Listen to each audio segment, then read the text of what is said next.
And I can see that the webinar is now live, so it's being recorded.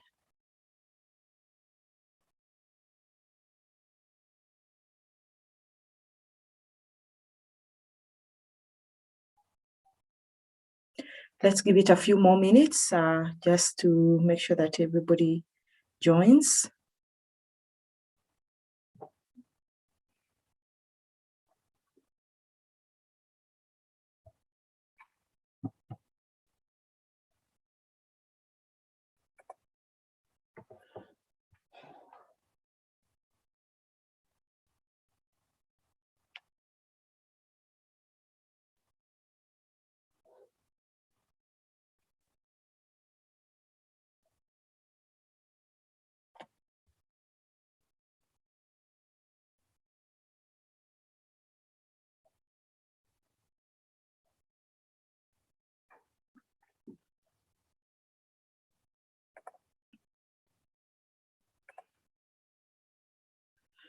Morning, Sarah. How are you doing? Good to see you. Good to connect with you. Welcome. Yeah. Okay. I know. Nice. Welcome, everybody. Welcome, everybody.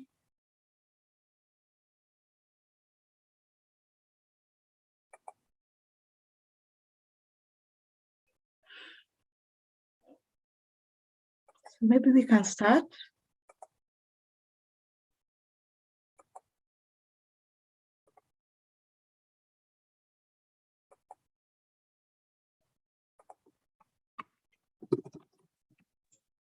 Morning, Catherine. How are you? Good, and you? How are you doing, Nancy? I'm good, thanks. Fantastic.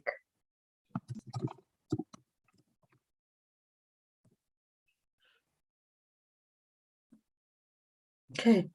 I think in the interest of time and just respecting the ones who joined early, I think we can start our training so that we try and also end it on time. I know that it's always a great sacrifice to be here for all of us with all our other pending issues and duties and responsibilities. So I think we should start. Okay, great. So maybe we could start with a word of prayer. Prayer. Can you hear me? Anyone? Okay, I'll pray. Thank you, Sarah. Good morning, Father. Thank you so much for a new day. Thank you for the gift of life and the opportunity, dear Father and Lord, to participate in this training. I pray, God and Father, that all that we learned, that we'll be able to implement it. Dear God and Father, help us to be active. I know some of us will be multitasking, but help us somehow to be able to participate fully, dear God and Father. Thank you, Jesus, for everything. We ask all this Christ our Lord. Amen. Amen. Thank you. Thanks, Sarah. Appreciate it. Great. Today the call came with its children. I think went and picked the children from where they were, had missed their children, and all came in. So I hope you have your nice cup of coffee or tea or whatever, a hot drink, just to make sure that it can keep you warm as well. But I guess also the warmness of us being together and participating and sharing our experiences counts a lot in terms of enriching the learnings and making sure that we can go out better when we finish this last part of how to influence people and influence people positively. Great. Okay. I'd like us to start with a recap of yesterday. What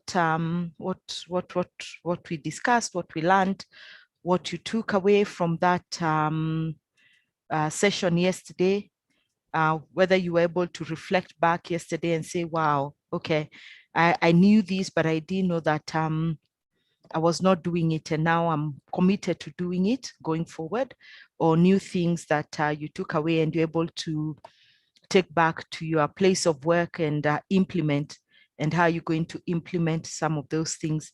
I know Sarah had said that she wants to find out exactly how she can make her people more, her team more productive, and just looking at overall the business. So, and I believe it's majority of us, that's what we would like to do in terms of influencing people and influencing people to be able to be their best at work here. And of course, it really went well with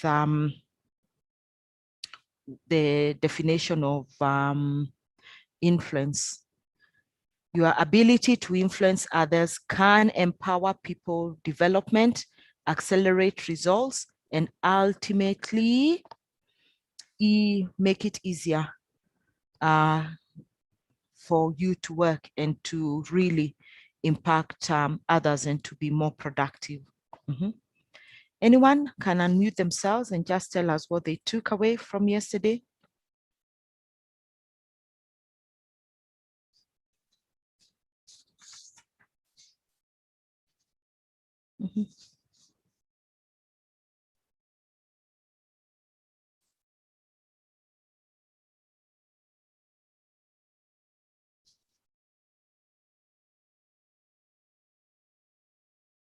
Anyone? Please feel free to unmute. I was just checking on my notes as I bring up the presentation.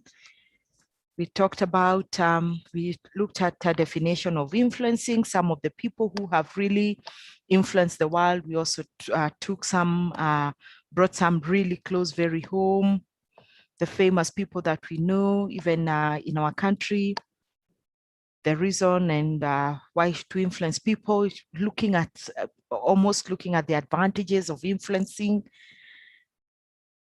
the correlation and the linear relationship between influencing and success. We talked at great length about ego, the bloated egos, and what ego does to us.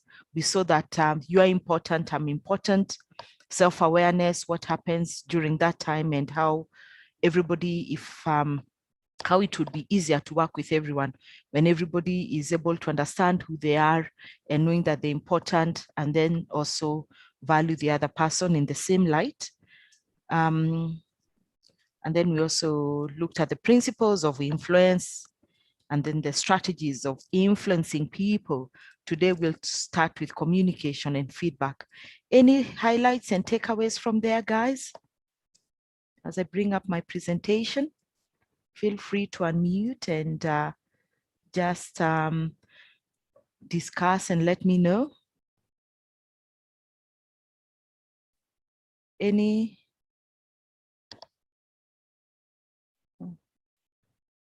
from there?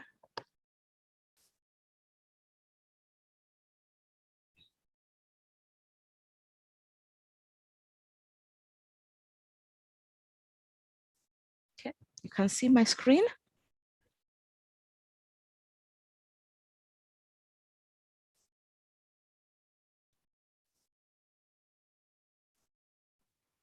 No, not yet.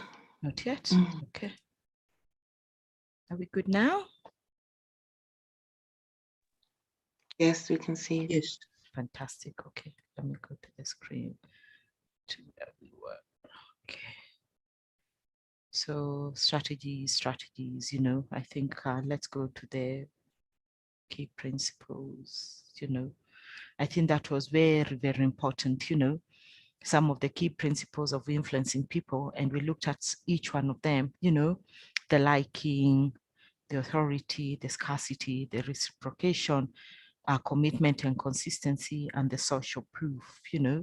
And then in that came all those other strategies. If you're able to apply the principles, then it's very easy for you to make sure that you're looking at the strategies of how to influence people. And there was nice discussion around there. Okay. So today we want to continue by looking at communication and influence, how they go together. We know that communication is key in everything. In fact, it's almost like that saying of where we say that everything rises and falls on leadership. You know, communication is actually everything. You know, at our places of work, we continue to communicate and make sure that how do we communicate and what is the importance of communication. So I'd like us to and we look at the 7 C's of communication, just to remind ourselves. I'm sure you know that, there is no reason. I mean, it's over and over again, and we have emphasized that. And I'm sure maybe even at your place of work, you have aligned them in terms of really ensuring that communication is key. Maybe even have a communication strategy, internal communication, external communication, who communicates, at what point, what does the CEO communicate? What are you allowed to communicate within your function or your title and your responsibility? So everybody has a place, as up to what level you can communicate. Okay, so maybe we can discuss about, we can wrap up, I mean, not wrap up, discuss communication and influence. Anyone? What is communication? How would we define communication? In your opinion, how can you define communication?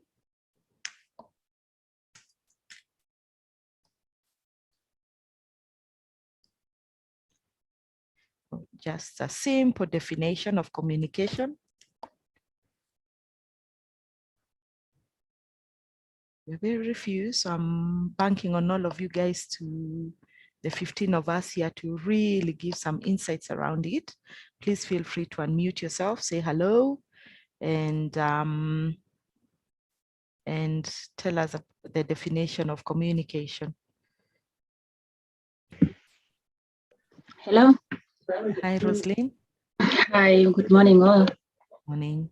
Yeah, so I'll say communication is it's how people convey or send and receiving messages or information. True, yeah. How to send and how people convey and receive communication from one person to the other. And of course, we know that there are also many medias of communication. Some of them include medias of communication. They can be as many as we are in this class. Medias of communication. We have emails. We have email. We can communicate through email. Someone else, email, very popular, and now it's also a recognized, approved way of communicating, that you can print that and it forms basis for documentation, for evidence. Someone else? Communicate through email. There can be many. And I keep on saying some of these lessons, webinars are so important, because then if you are doing CHRP, it becomes almost a breeze, you go in and say, I know all these things, and it gives you a real good advantage and leveraging on all this information that you get. Yeah. Someone else can communicate through so many ways, Okay, hello. Hello, Nancy. Yeah, you can also communicate by writing. Writing. In writing of letters, writing of text messages, SMSs. Yeah. We can write memos, we can write letters, we can write documents, all sorts of, and write contracts, communicate, each serving different purpose. Someone else? We can use the telephone to call the other person to communicate something at the other end of the line, and I'm communicating on this other side. Someone else? And you also have the nonverbal, but using the signs and all that. Exactly, the nonverbal communication, which actually takes a big chunk of how to communicate. When you go to someone's office or someone is talking to you, never miss that opportunity to look at their body language in terms of how their reaction is, and it communicates a lot, especially in coaching. Communication really takes the center stage, because you can almost look into the other person. I mean, you can almost read the other person's feelings. It could be, people, you can see someone expressing fear, joy, dislike, and such kind of emotions that people do express. Okay. So in the area of communication and influence, effective communication is important to influence people because it is about how information is sent and received between people. How you communicate and how you receive that information. Of course, you must make sure that it's clear and you really understand. And sometimes even it's good to paraphrase and say, I hear you say this. I mean, coaching me, that happens a lot. Allow me to paraphrase what you have said, and is this what you mean?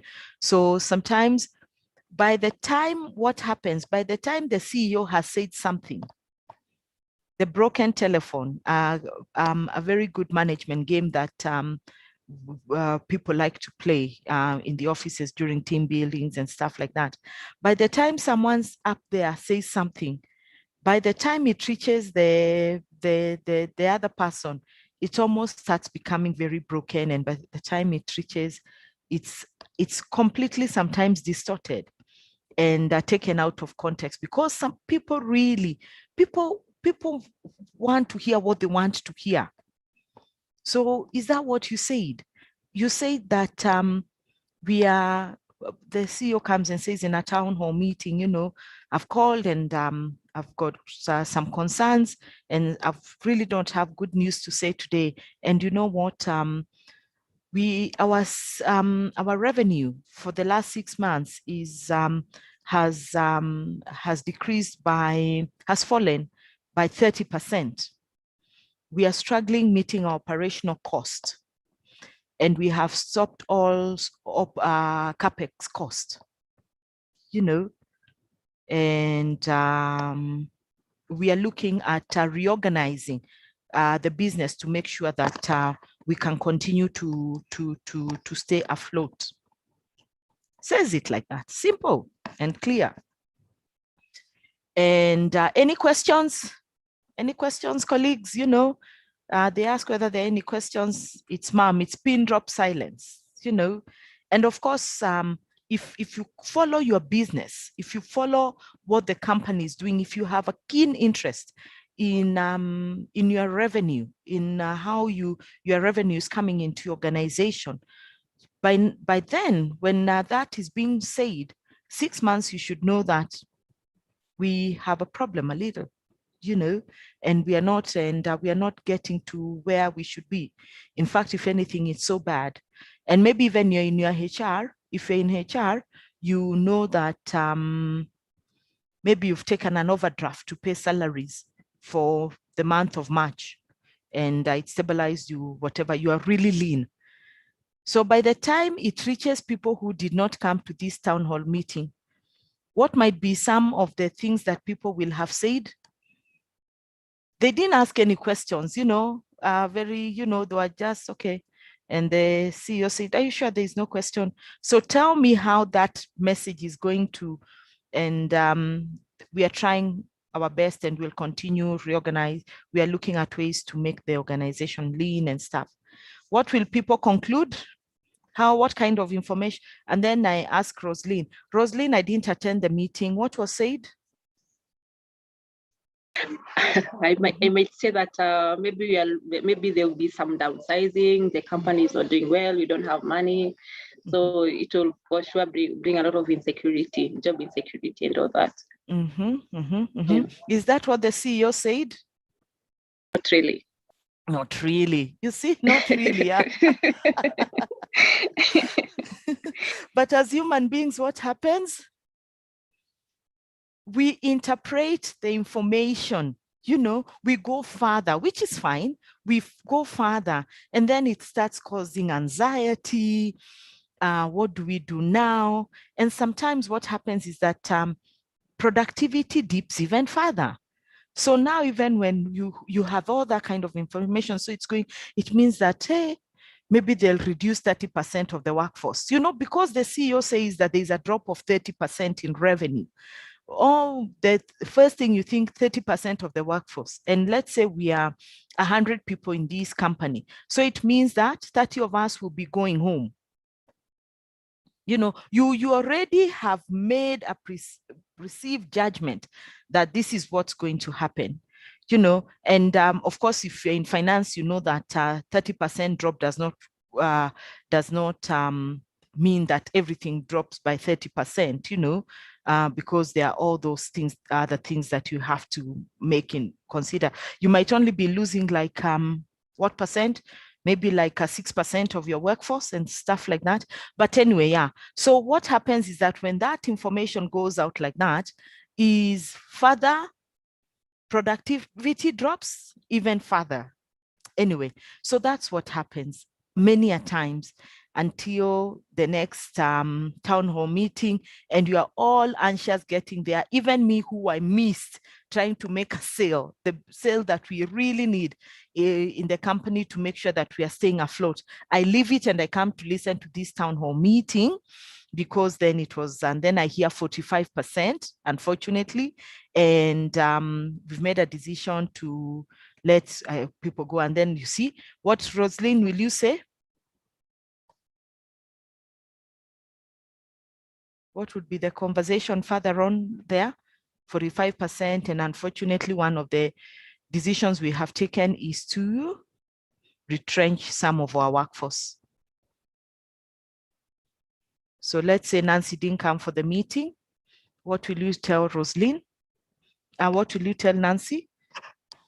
Rosalind, back to you again, Joroge. Or even someone else, yeah. Oh, sorry.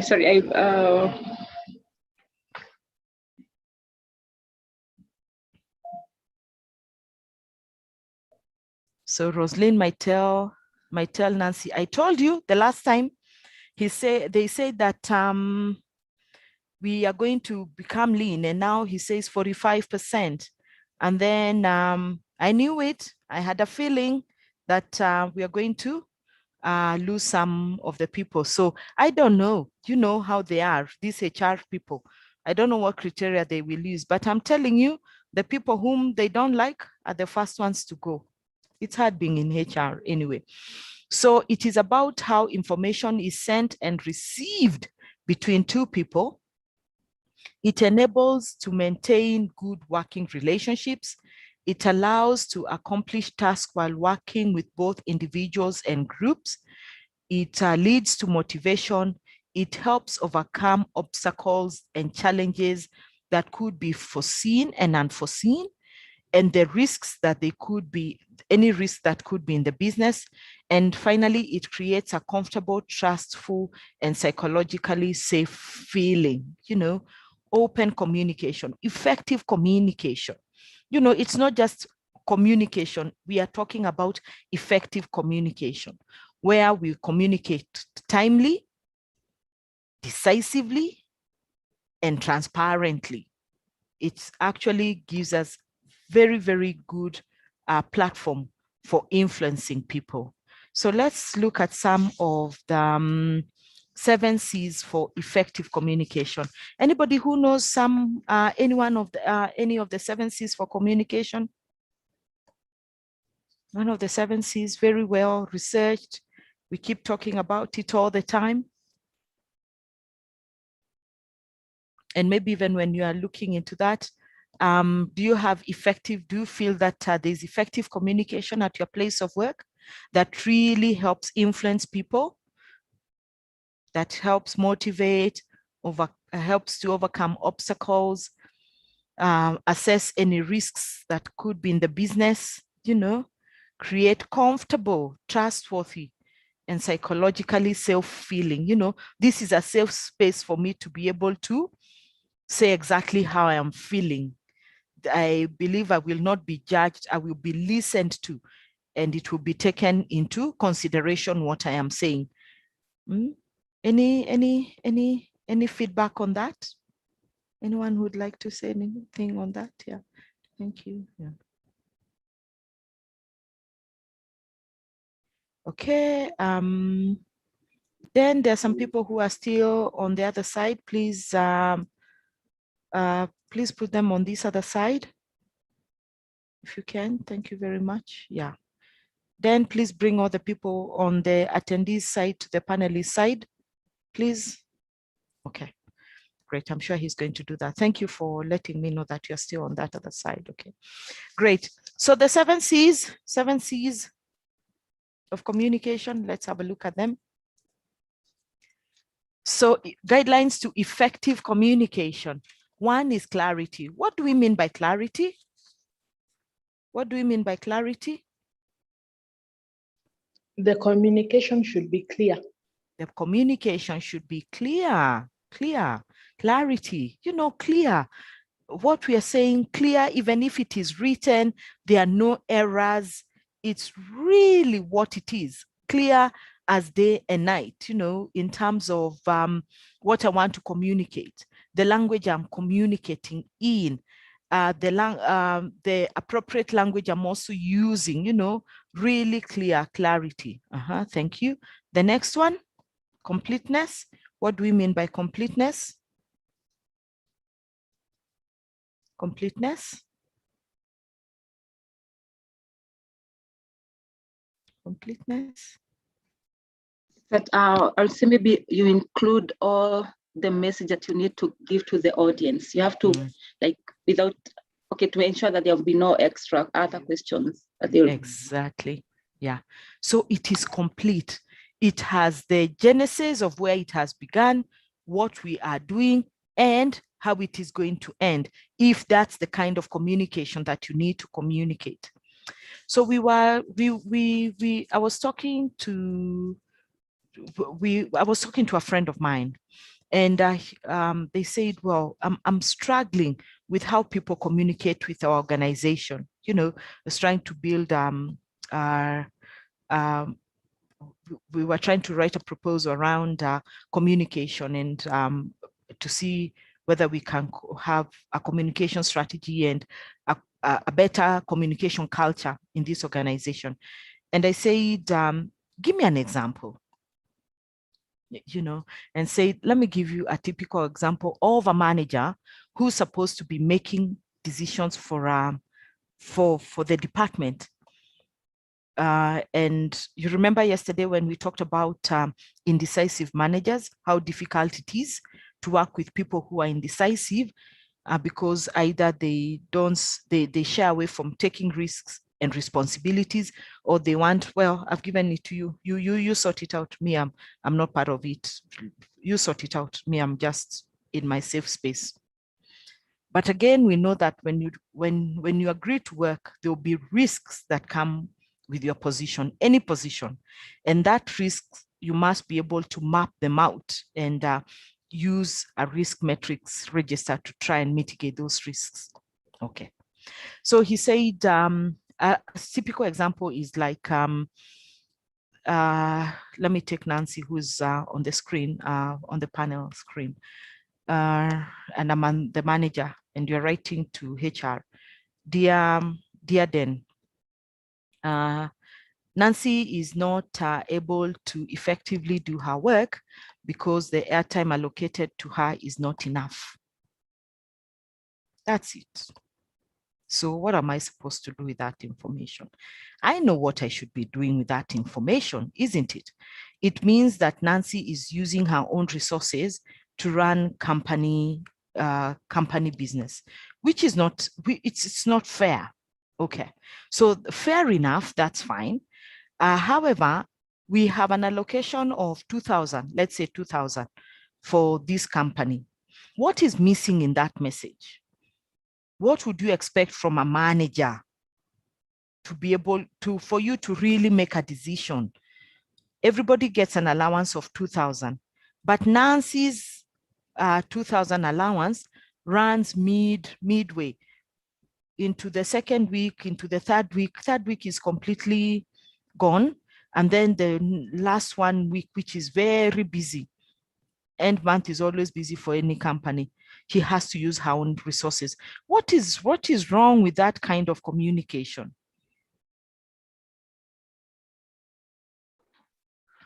I'll say it's wrong because he's not giving the action. He's not like saying like, okay, if she's using all the benefit that she's given, what maybe will take her through the end of the month. Maybe he can maybe suggest like maybe if you add 1,000 on her credit, it will be sufficient. So it's good for him maybe to say like how much more maybe Nancy would be needing to manage the resources. Very true. Yes. More of what it is. Okay. Very true, Rosalind. Thank you. Someone else? Remember, it has an introduction, where we are right now, and a suggestion. What else, you as a manager, to beef up your case so that there's no back and forth? How would you actually make sure that Nancy is sufficiently enabled for her to be able to perform the work that is required of her? Someone else?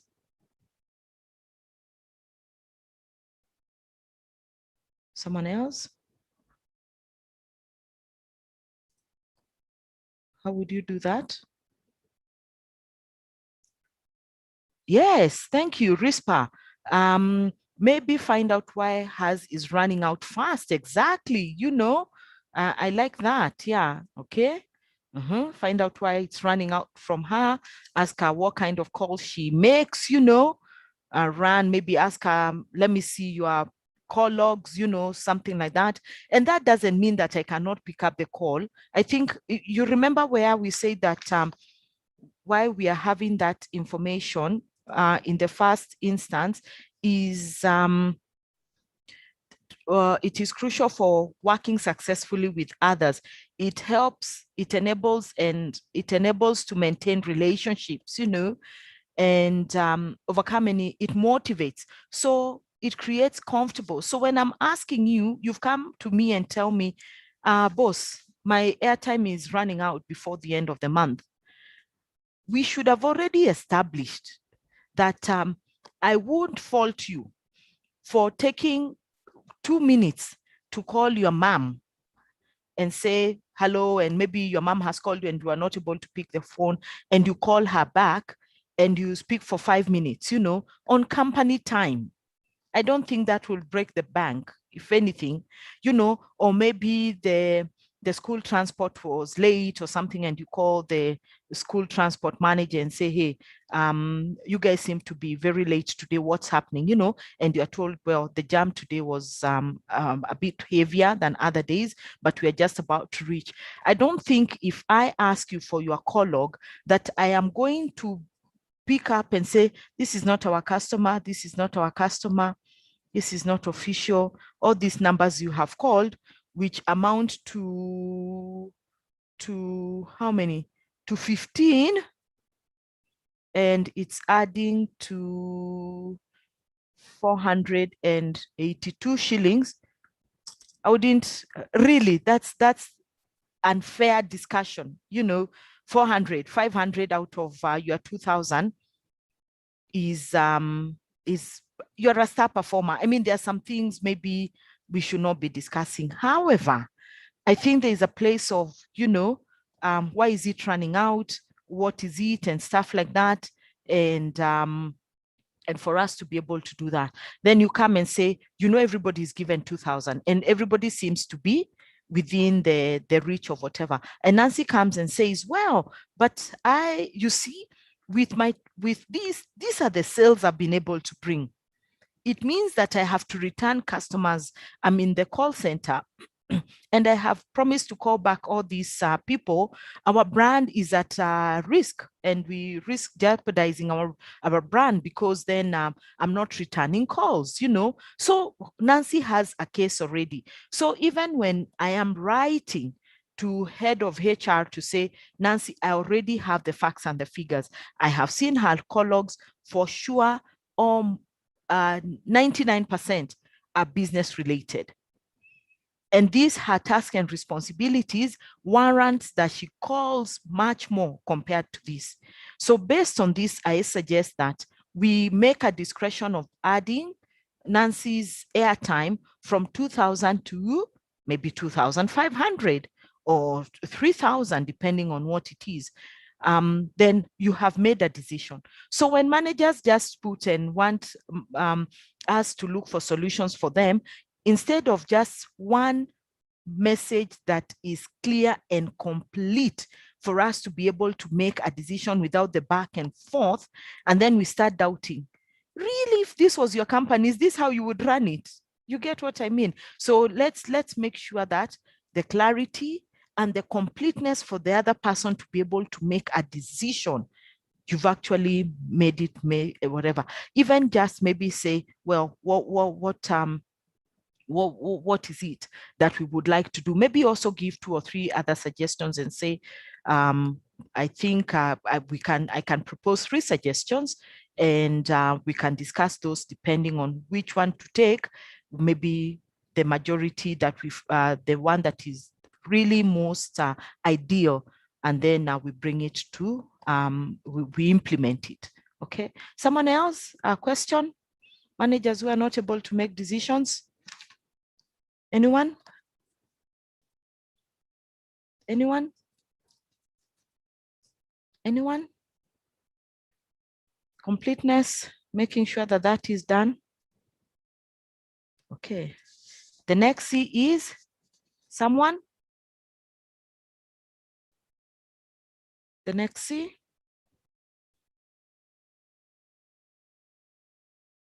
Conciseness, what does that mean?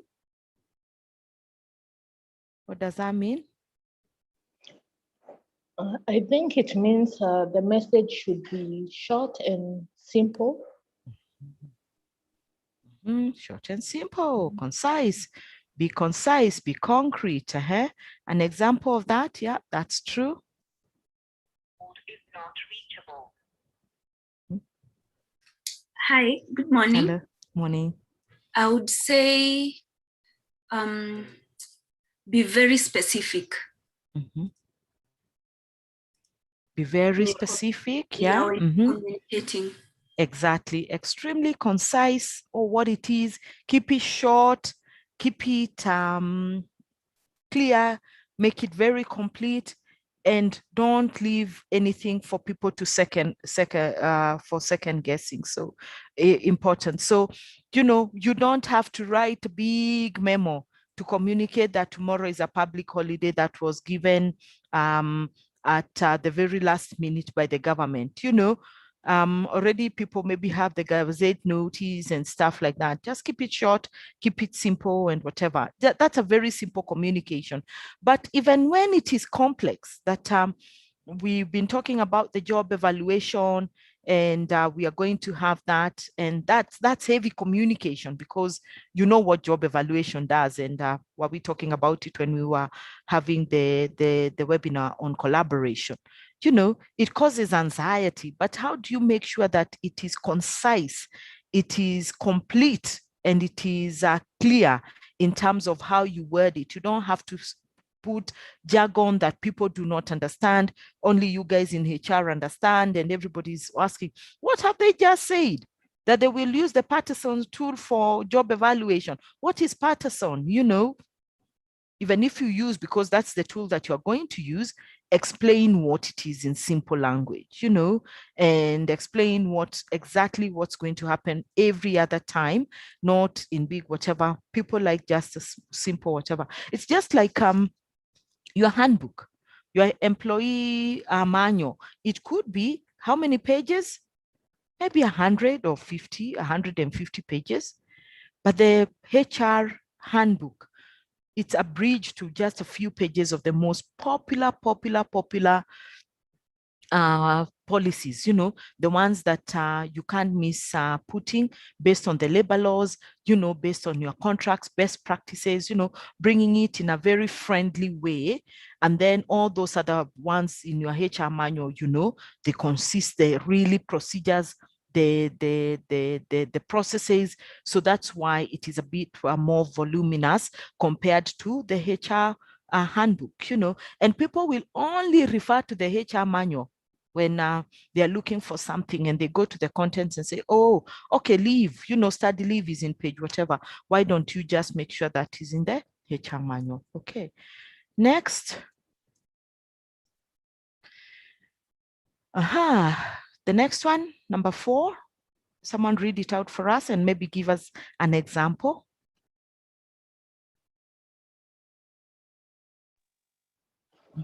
Consideration. The you attitude. I think maybe it's the tone and the words that you use to say whatever you want to say in the communication. Yeah, consideration. You know, I'm communicating. You're important. I'm important. How would you like to be addressed? How would you like to read this message? When you read this message, what kind of knee-jerk reaction will you have? What kind of emotions will come out of you? Will you just look at it and, ooh, you know, and really start getting agitated that the message is not reading right, this is not what it is, and stuff like that? The attitude, you know, put yourself in the other person's shoes as you are communicating. How would you, if it was a message of, let's say, you'll be facing a disciplinary panel, you know, make it even fair. And even when someone reads it, just knows that, well, I have really erred, no doubt, you know, they're giving me a chance to go and explain myself.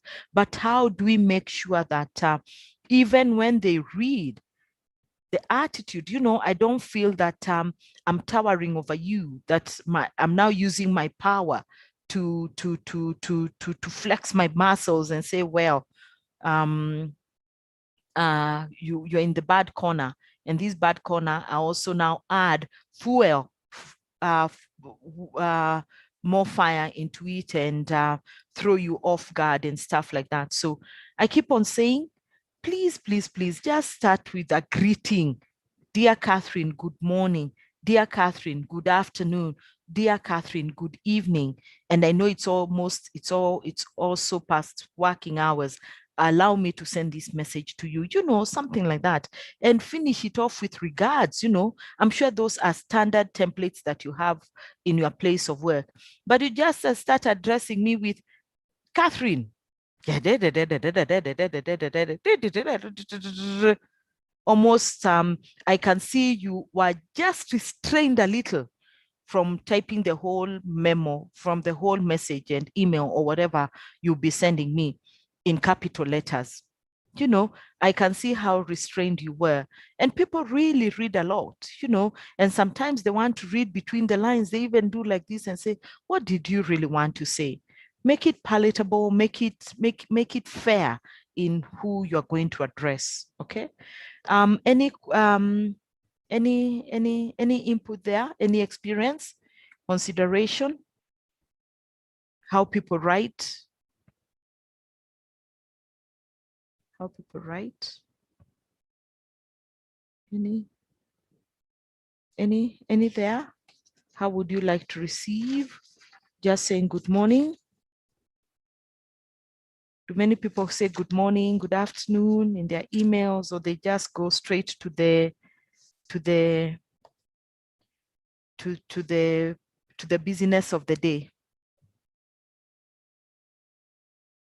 Or even someone that you have not spoken to in a long time in another department, and you have to write to them an email, or you don't feel obligated to say, dear Catherine, good morning. How have you been for many days? You know, and then you start the conversation. It's very formal.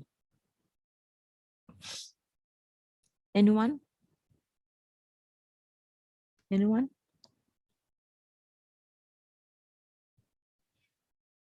Yeah, let's always be polite in our in how we write and how we communicate as well. You know, attitude. It's not just in writing, but also in how we communicate. Our verbal communication, our non-verbal communication goes a long way. Okay, correctness, accuracy.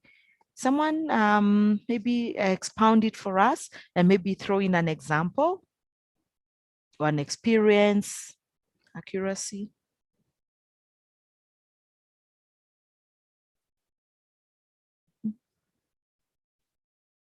Someone? Good morning. Morning. For correctness, I would say something has to be true. For example, assume you're calling me for a disciplinary hearing, or you've sent me a show cause letter. The content of that letter or email shouldn't be things that cannot be verified. So it has to be true and therefore correct. You can't use hearsay and call it correct, or things you can't put down on paper, or maybe say facts. If it's not factual, then you shouldn't use it. Yeah, true. Yeah, correctness. If it's not factual, you should not use it. Very true. Someone else, thank you for that contribution. Someone else, correctness. I'd also add on what you have said. I'll say also probably on the like grammatical, the errors. Probably maybe you misspell someone's name. Yeah, such things. I think you have after you write a message or the letter, you have to like go through and ensure that there are no grammatical errors. Maybe the spellings are okay, and you have not maybe used strong words that maybe someone might not understand. Yeah, true. Correctness, accuracy, you know, in everything there, in terms of the facts in your writing or even in your speech, and also making sure that it's accurate in terms of spellings, tenses, you know, when you're not supposed to use short forms. If it's a formal letter, you have a standard way of communicating in your organization. You know, correctness, if you say that in our company we use Arial 11, full justification, so be it. If we say that we are using the American English, we can't use it together with the UK English. You get what I mean? And just being consistent. If you say 12th June, then in the letter is dated 12th June 2021. Then in some of in one of the paragraphs, as you're explaining as you're writing, then you say 12th June, you know, without the th, you know. So correctness, accuracy, you know, making sure that it is really the flow is the same, so that it looks as if you know what you are doing. You took time to communicate. Take time to communicate so that nothing goes out with errors. And sometimes I keep on saying, print it out. Do you do that? Like me, let me print it out. And sometimes when it's a heavy report, I say, I've finished this report. And what I will do, I'll keep it there on the side, and then I'll come back to it one day later. And then when you read, you say, is this me who was reading, was whatever? And some things are very redundant because you've repeated them in the same sentence, and you start, it gets better, you know, sleep over it. And sometimes if you have the opportunity, depending on the kind of document that it is, to pass it on to someone else for proofreading, so be it. Me, I don't shy away. I go to the CEO and say this, well, you are the head of the department, organization. You manage all the functions. The only thing is that you've got people to support you, technical people who know. Can you help me read this document? And make sure that it's not error-free, you know. So sometimes, you know, and that will only call if you really have open communication and trust, and making sure that you can go to the other person. Influence, you know, from all angles and stuff like that. So feel free to make sure that people are really helping you make sure that the work that you're producing is error-free. Trying to get it right the first time is very, very important, okay? Great. And ask people, let me help you if you're preparing a very important document. All documents are important. Even the emails that you send out, you don't want emails that they should be error-free. Okay. Concreteness. Concreteness. Which is concreteness? Guidelines to effective communication. One of them is concreteness. This house is very concrete. Someone?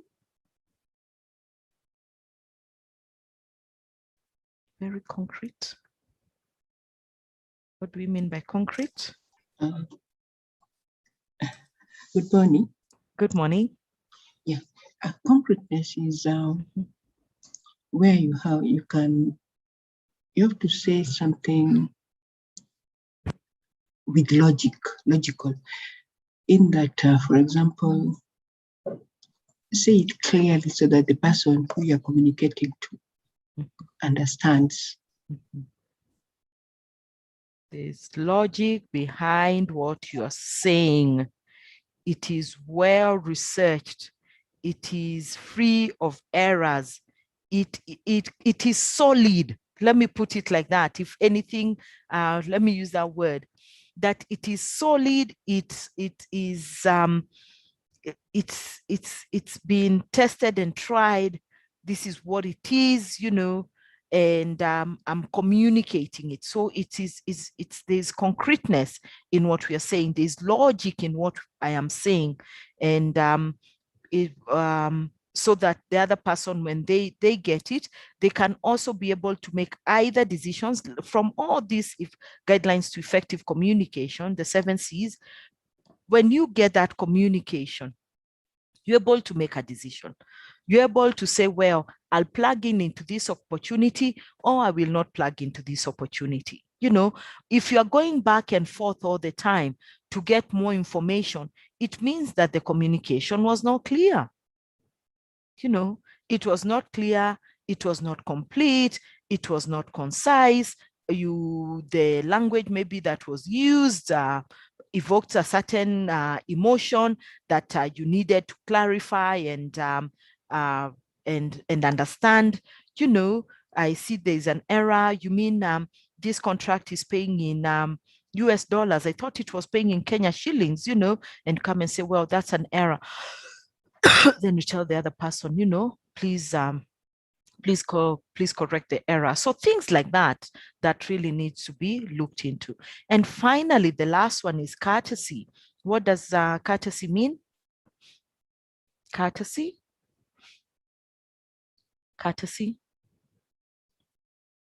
What is courtesy?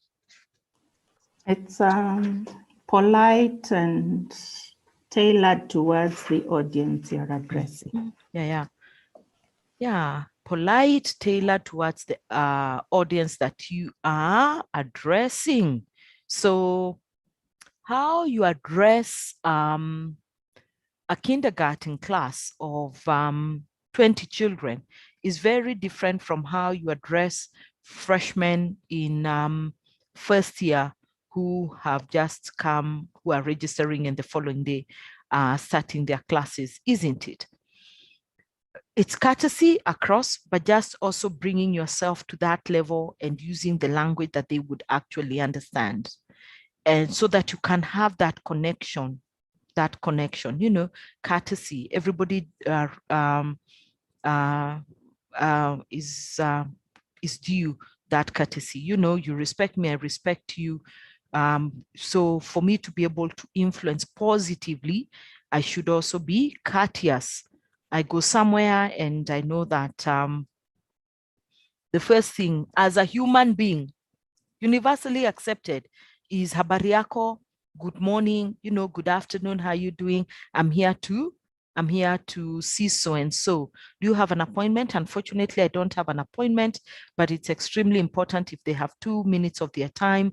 And if you call them, they will know that it's important, you know, and it happens. Sometimes it will go through, sometimes it will not go through, or you have an appointment and things like that.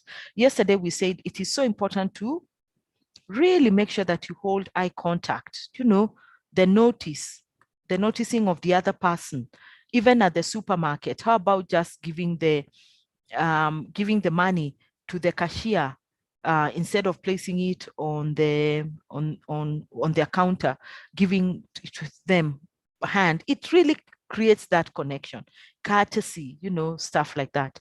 I think this country only woke up when treating people who are not of the same social class as you, when there was this big instance of the deputy CJ yesterday, we discussed pinching someone's nose. And then we thought, ooh, okay. And we did it out of just because we thought, okay, fine, now they've got more power than us. No, it should be naturally acceptance that everybody is important. I influence you. Even if I have more responsibility, I have more authority, but when we are dealing with each other, you want access to this building, so you have to do what I tell you to do, because I'm the expert here. I'm the one who's going to help you if anything was to happen. So why don't we just try and accommodate each other? It's going to take only 2 minutes of your time, and 2 minutes will be going your way. So it calls for a lot, not just at the workplace that we should be courteous to each other, but it also goes way out into the society. Okay, so guidelines to effective communication: clarity, completeness, conciseness, consideration, correctness, concreteness, and courtesy. Anything you'd like to add before we go to the barriers of effective communication and how to overcome those barriers so that you're able to influence? Yeah. Maybe just a comment. Yeah. I'm looking at the 7 C's and just going through them. Yeah. And at some point being both the communicator and different times the recipient of the communication, I think it becomes difficult, or maybe there is a line you cross when you're on either side, because assuming you're the one sending the communication, it becomes very difficult to apply all the 7. Say in a case that has gone south, where you, at the same time, thinking back from the previous lessons we've had, where you're supposed to stand your ground and to some extent, some might say tough, so that you can take control of that situation. And then when you're looking at the 7 C's for effective communication, you're supposed to be considerate and courteous. Yeah, so there's a thin line in between when you fall on either side. Of course, as the recipient, I would expect all the 7. Yeah. But the sender, maybe. But the communicator. Yes. Yeah. Because you might be too considerate, that your message might not be taken in as expected. Okay. Or you might be too nice or too kind that you don't pass the message across the way it's supposed to be. Okay, yes. I hear you. I would like to open that to discussion of how people feel. Rispa, in terms of even consideration, your attitude, no matter whether it has gone south, something like a dear Rispa would not really go south, and we just start addressing you, Rispa. You get what I mean? I know what I feel you, and I know what you're trying to say in terms of, now these are the consequences, and we are not going to sugarcoat. And you actually pull it, let's say it's a disciplinary hearing, or really someone who's being displaying poor attitude. You pull it and say, these are the consequences, and this is what's going to be happening to you. So I totally agree in terms of how do we craft and make sure that we can still be able to pass the message as it is, around, and not being impolite, also putting in the urgency and the seriousness that it deserves. This message still needs to go out with the seriousness that it deserves. Someone, I'll open the discussion to all of us. Then please put everybody into the panelists list. There are people who have said that they still can't participate. Please do that. What Rispa is saying is true, that you as the communicator, depending on the communication that needs to be done, especially very heavy communication, you are trying, and the other person is definitely at fault. You might not be able to use all these seven guidelines for effective communication. Anyone? Your thoughts around that?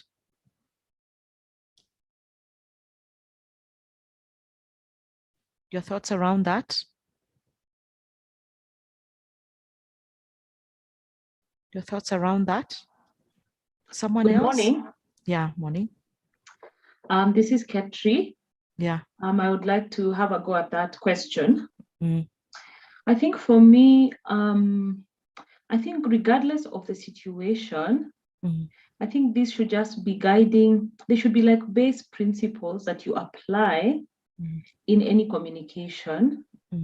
So say there's maybe things have gone south, you still need to be clear. Your attitude, I think you still need to be considerate. You still need to be accurate. You still need to have courtesy. So I don't think we should change. We should apply this thing depending on situation. I just think we should, as much as we can, we should try and make this a clear basis, regardless of the situation. That's Katri, thank you for that contribution. Yeah, be consistent, as much as it is. And as I said earlier, pull in, the correctness and the concreteness of where it is now. Progress it, progress the conversation, progress it the way it's supposed to be going, so that people see, the other person sees the seriousness. Oh, this thing is really becoming serious. Yeah, Katri, thanks. Someone else? Someone else? That's a good, using it as the basis of the principles. Rispa, anybody else who would like to contribute?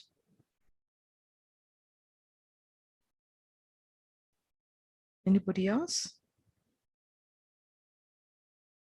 What they have seen, what they would do, whether you have done it also differently.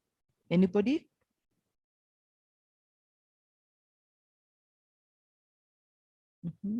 Anyone? Different? Peter, Janet, Doreen, I'm just calling your names. Helen, the people that I can see on the panel. Benjamin, Eunice, Sarah, Annie.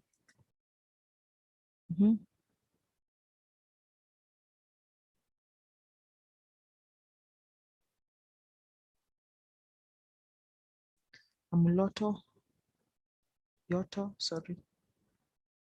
Anyone? I think that's what I would say around, don't miss the opportunity of communicating as it should, and let the other person actually be the one coming to say, well, I don't understand what it is.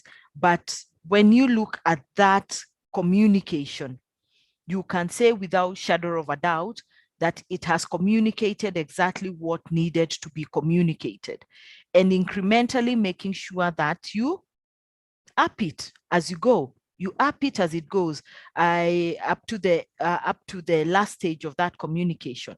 However, if it's written communication, then of course you need to wrap it up and stuff like that. Also, just even in a meeting, you need to wrap up your meetings with action points and stuff like that. People go out feeling that they have actually understood what was being said, what action points they need to take, what are the deadlines for these action points, and if they have any doubt, leaving it, or they are not able to execute, leaving room for them to be able to come and ask questions, because you have influenced them positively. Okay, great. Yeah. So, but communication is not easy. And that's why the next one is barriers to effective communication around influence. What are some of the barriers to effective communication? Barriers to effective communication. Some of the barriers. You may have the language barrier. What does that mean? And yeah, language. Yeah, it means that, probably I'll just give the simplest. Maybe someone is fluent in Swahili and they don't know English, and then maybe you're communicating in English. They not maybe understand what you're conveying. Yes, yeah, true. Not be able to understand what you're conveying because you're using a different language to what they cannot understand. Sometimes I get mesmerized by people who just assume that they will mix both English and it's formal. You've not met them before. and they decide, well, they'll use any form of language. Of course, what's your take in that? A formal meeting, it's what it is. We are all around the table and someone decides to mix both English and Kiswahili. It's a formal meeting. We are negotiating one side of the table to the other side of the table. What does that mean? Is it allowed? Is it not allowed? You assume, of course, maybe we are all Kenyans, we all understand Kiswahili, but how do you normally take it? Hi, Peter. Yes. Yeah. Unmute. Hi, how are you, Catherine, and the rest of the team? Good. Yeah, thank you so much. I've been listening carefully. Yeah. I'd like to react on that issue of changing the type of language somebody uses. I think when the meeting is very formal, we should maintain English if that's the usual language you normally use. I remember one time I had an experience of being interviewed in Kiswahili. It was one of the most difficult interviews I've ever gone through, because the owner of the chairman and the owner of the company didn't understand English very well, so it had to really come down to that. But of course, if you're in a formal meeting whereby English is the communication, is the language of communication, I think changing language to maybe Kiswahili, to me, I see it as even going as far as even talking mother tongue, depending on how many can be able to speak one tongue there. So let's maintain English for the sake of this, and other communication, of course, how they're informal. Otherwise, you can mix languages for the sake of making sure that the message goes through. That's how I look at it myself. Thank you, Peter. So I hope you got the job when the chairman of the company interviewed you and you continued talking to him in Kiswahili when you met him on the corridors. No, it was tough. Of course, I didn't get the job, but I thought if I would have got it, now that's what it would have meant. Yeah. So later, of course, that's what I came to understand. Yeah. But, the chairman wants to understand everything, so you'll excuse us, but we have to do it this way. Of course, yeah. But did they tell you that we are going to speak in Kiswahili? Yeah, some things they said, if possible, please speak in Swahili so that we don't need to keep on interpreting everything. Oh, okay. Yeah. Wow. So much of it. Of course, the other guys would hold certain positions for him, but there are some things which I think they felt that he must understand. So this I need to speak in Swahili. Yeah. And one of the things is that you cannot fault someone who does not speak English. Maybe those days they never went to school. They are the owner of the company. Oh my gosh, and that doesn't define you that you must speak English as long as there's a national language that they can communicate. Of course, if he's going to look for big investors who only speak French or English or whatever, then it becomes a bit limiting. And I think sometimes it can go to his ego. You get what I mean? Those ones of, well, I'm not able to be on the same level with these people, but also Rispa, yeah, I can see your hand up. Give me a minute.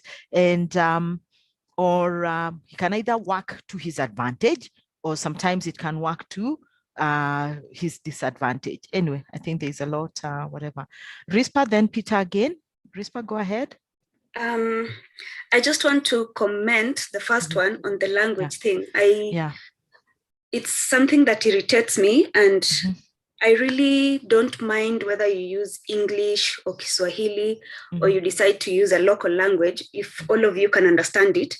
In the event that there's someone who doesn't understand your local language or your mother tongue, then it's always good to use a common language. I think what gets to me the most is today we mix Kiswahili and English and Sheng, and it's been taken as official, proper communication.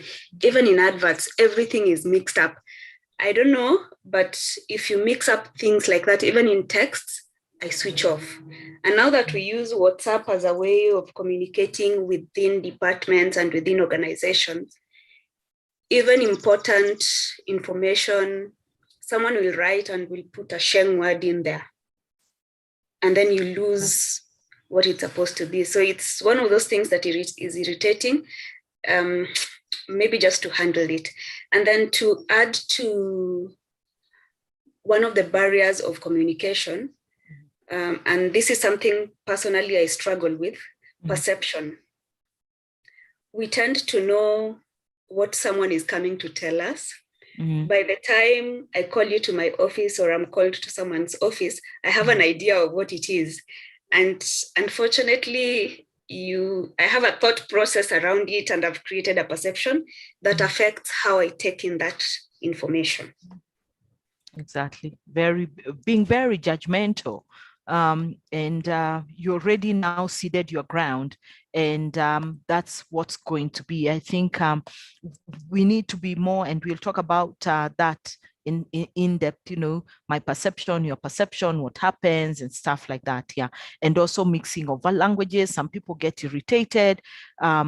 People, why don't you just use one form of language? But if that is, then we need to communication culture in this organization. If we say it's English, what we are communicating to is purely English, so it is. So if it's Kiswahili, it's so it is. If we want to infuse a bit of Sheng to lighten the moments and stuff like that, so be it, But again, the cliques of people that we communicate with, and we want to break those barriers of seniority, influencing people, making sure that we are heard. The younger generation will come and put in all this communication. I see my niece texting, and you can't, it's like they use the Morse code language. What is that? And she says, Auntie, you can't understand this, 17-year-olds, they're even laughing, say, this, we are all laughing. And they say, but there's no laughter here. Said, well, you are old. I say, for sure, I'm old, move on, But I think there is no communication. I mean, they communicate like that, but is that what they will bring to the business arena? We won't all understand. So anyway,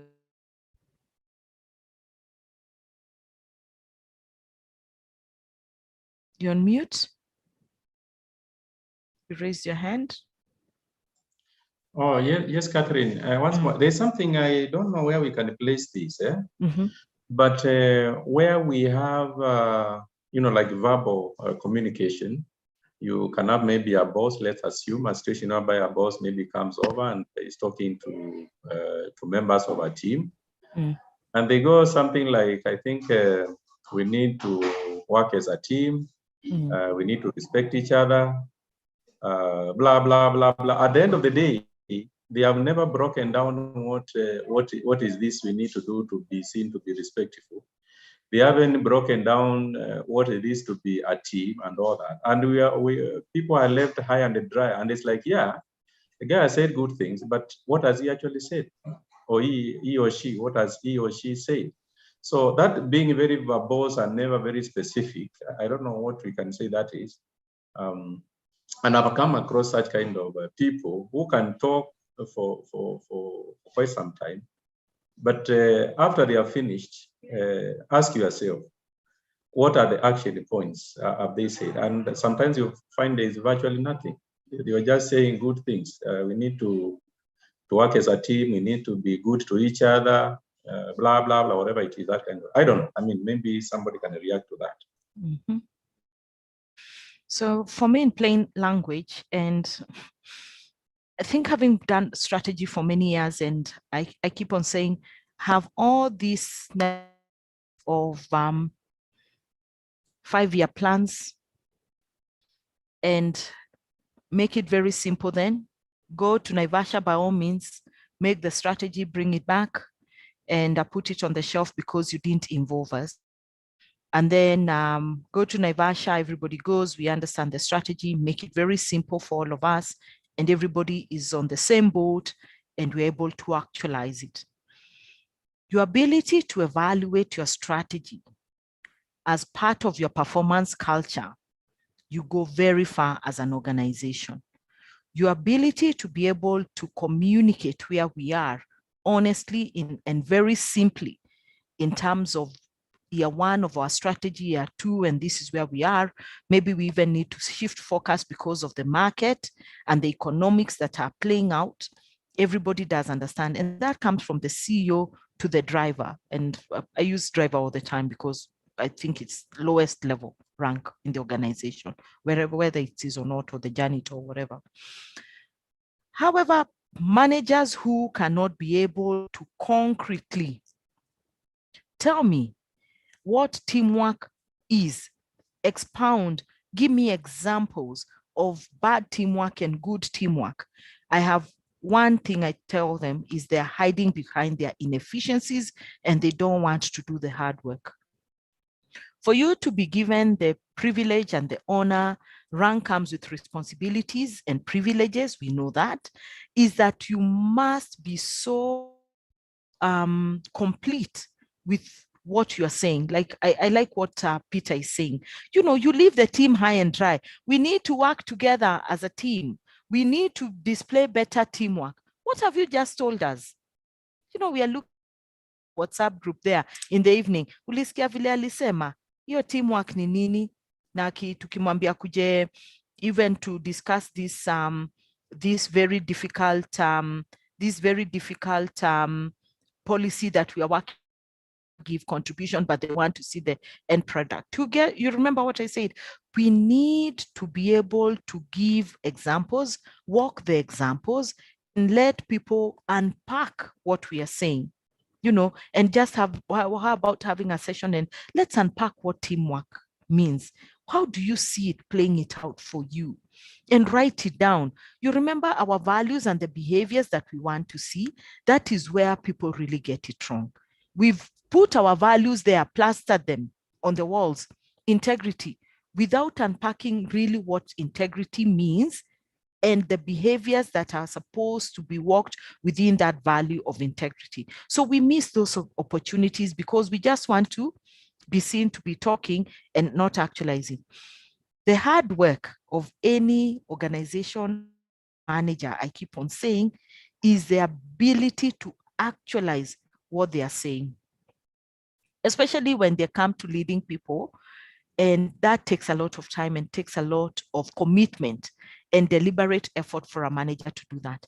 Any manager who does that, you will see that they have teams that always excel and people always want to join that team. People want to be led with decisiveness, with completeness, and the assurance that their suggestions into play. They could be, we could differ. You could have a different opinion, which we would like to hear. I like what Trispa said, that we get irritated with people who use different languages, or because you are all the department, unfortunately, we found all of us from one tribe speaking the same mother tongue, then we decide that we'll be speaking our mother tongue. You know, and when other people come, the story is so hot, you have to stop at the door and really either say, okay, fine, go to one person and say, I'm here, allow me to do that. And that's why we call for diversity at the workplace. How do we communicate? How are we going to whatever? And that, you see, when we have really bad way of communicating, it shows up even in how we write as an organization, errors and whatever. And that's why I think having a communications department, people who are able to unpack your strategy of every error, press communication statements that go out without any error, is extremely important to save our brand and to save our voice. Okay, someone else? Peter, feel free to unmute. And anybody else? I need to stand. Anybody else? Input in that? Effective communication, 2 hands raised up for Rosaline and Peter. Feel free to unmute and just time in. Okay, I wanted to add on that because okay, most of the times in the company, you might find like a subordinate is communicating to the supervisor, but okay, probably okay, there's that you feel that there's a superiority that maybe you have to convey particular message, but unfortunately, maybe when you speak or immediately when someone speaks, you're told, oh, you're being rude, or you're being, you know, there's sometimes you get that. I don't know whether I can call it a reflex. Before you even complete your message or communication that you want to convey or to give, you're already judged. So sometimes it gets so hard for when it's going upward, like subordinate communication to the supervisor. So sometimes maybe the effective communication should be a two-way. So even if maybe I can be like maybe direct to the point. When you are direct to the point, maybe your supervisor feels like, oh, you're now like sizing them, or maybe you're now disrespecting them. So sometimes I think, yeah, it comes a two-way. Sometimes it feels you might feel okay, the subordinate might not be able to really bring their point home, because when you do it, anything that you say can be used against you. Or you say this, or you say that, or you told me that I don't listen. You say such things. Yeah, so sometimes. Yeah, I know it's depending on the kind of culture that you have with the organization. And I like what Rosalind you're saying. And I'm sure that a majority that we can go up and express exactly how we feel. You know, like banging the table when I go to talk. Of course, I can't bang the table, you know, but my banging the table, you know, I have gone through, and my choice of words are cherry picked without having to upset the other person. Unless we have a good positive culture that we can tell the other person, and allow me to give you feedback, supervisor, allow me to give you feedback that will help you in becoming more successful. You know, the way you display a very impatient, you're very impatient with us. You don't let us think through some things that we need to complete. When a deadline is late by just 2 hours, you blow out of proportion with whatever, you know, you make it very difficult for work with you. You know, give concrete examples. And we are giving you these to help you become better in terms of working with us. You know, I think people should realize how beautiful it is to get feedback, because we say feedback is a gift. And that gift is, if you are self-aware, you remember, you feel important, you know the other person is important.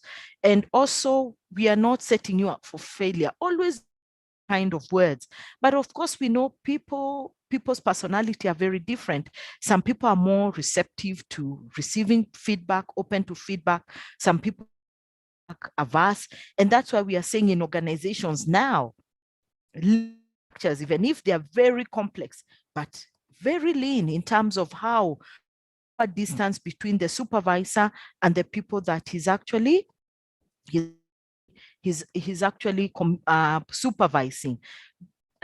Difficult as it is, but how can we become better people if we choose to lead? And if you come and say, well, I've been promoted, I'm happy to lead, what kind of a supervisor? Before we give you that seat, I think we need to take you through courses of open communication, self-effectiveness, managing teams, leadership and management courses.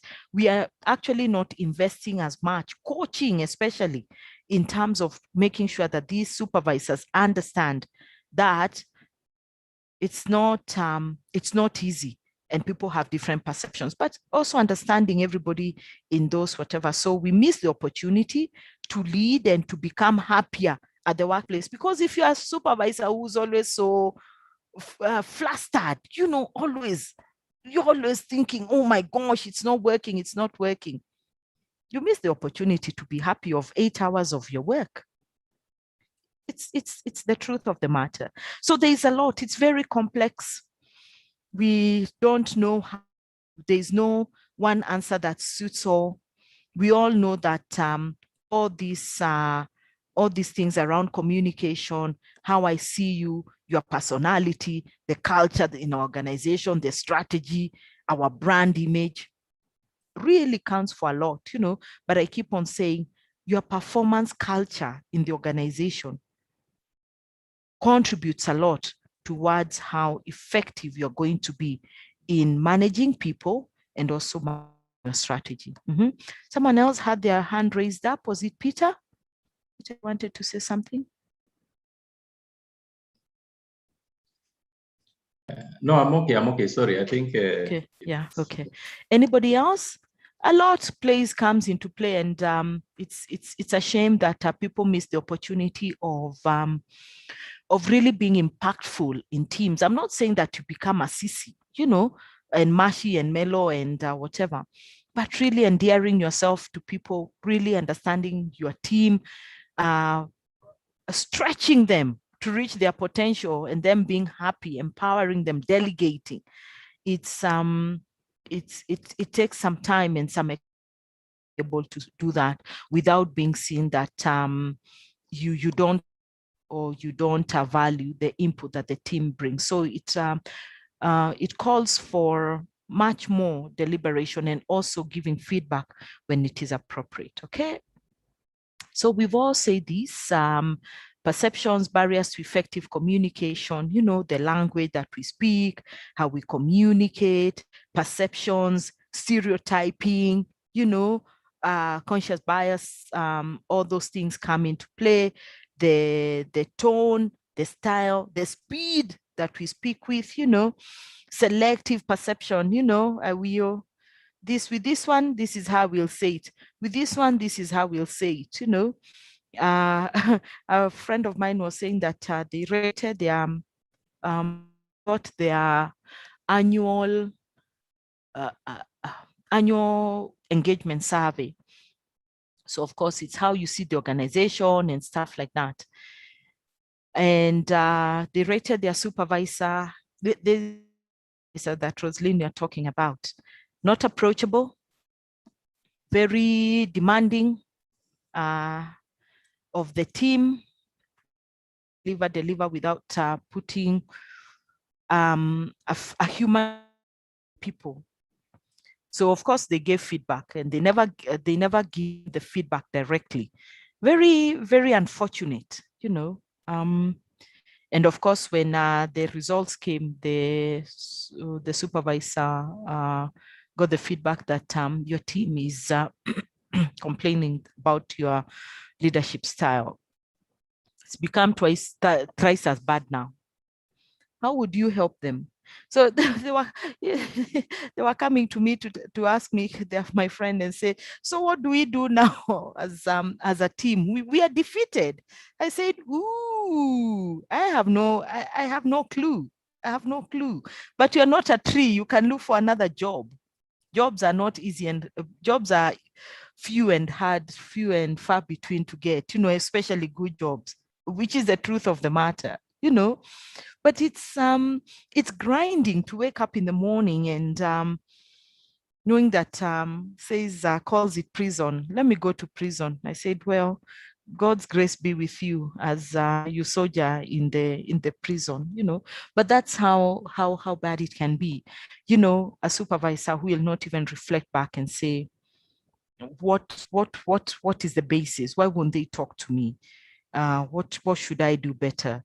And now you become very defensive and thrice as bad. Well, it's we all know that happens. Okay. Or what can they do? Or resign? Or march to HR?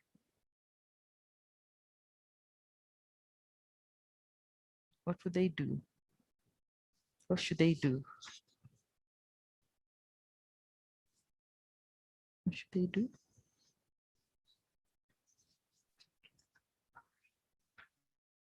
So we continue. Of course, the physical, the emotional and psychological expressions can be big barriers to effective communication. The gender, like what we discussed last time, where one team was led by a female and all of the other guys were men, and the men made it a little bit difficult for them to work in an ideal space until they had those kind of discussions. Luckily, those ones had the discussions, and they found out that men, our society, women should not be giving instructions and stuff like that. And then you had to remind them that there's a shift now. We're in a different together? How about just bringing yourself to work and conforming and whatever and accommodating what it is right now? Culture, use of different jargons, culture related idioms and expressions really calls for a lot of effectiveness to effective communication, which leads to us not being able to influence the way we are supposed to influence. Okay. How do we overcome these barriers to effective communication? How can we overcome some of the barriers? Very quickly. How can we overcome some of the barriers?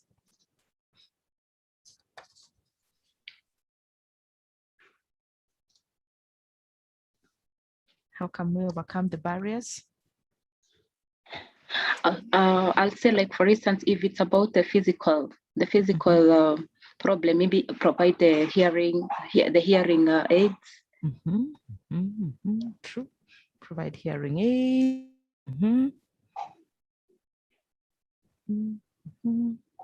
You can also learn. You can also learn the people that you're conveying the message to.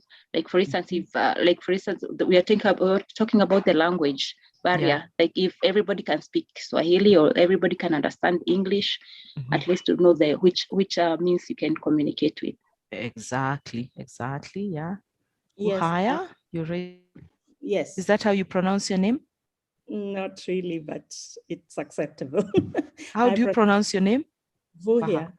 Vuhia. Yes. Vuhia. Vuhia. Yeah. Vuhia. Sorry. Yeah, I was saying I was going to add listening. What was I going to say? Listening more actively, in the sense that most of us listen, but we are already planning a response instead of listening to respond. Listen with a premeditated response. So you don't quite hear what the other person is saying because you're already preparing to respond. So I think that is one way to overcome. Yes, yeah, very true. Yeah, overcoming. Listening and over listening and really rephrasing and asking, is this what you mean? How can we, how did I understand it? Anything else like you would like me to say? And sometimes if you really don't have a response, then just say, and I'm afraid I'm not able to give you a response right now. Give me more time. Maybe I need to consult further. I need to research further. Actually, why don't we do this together?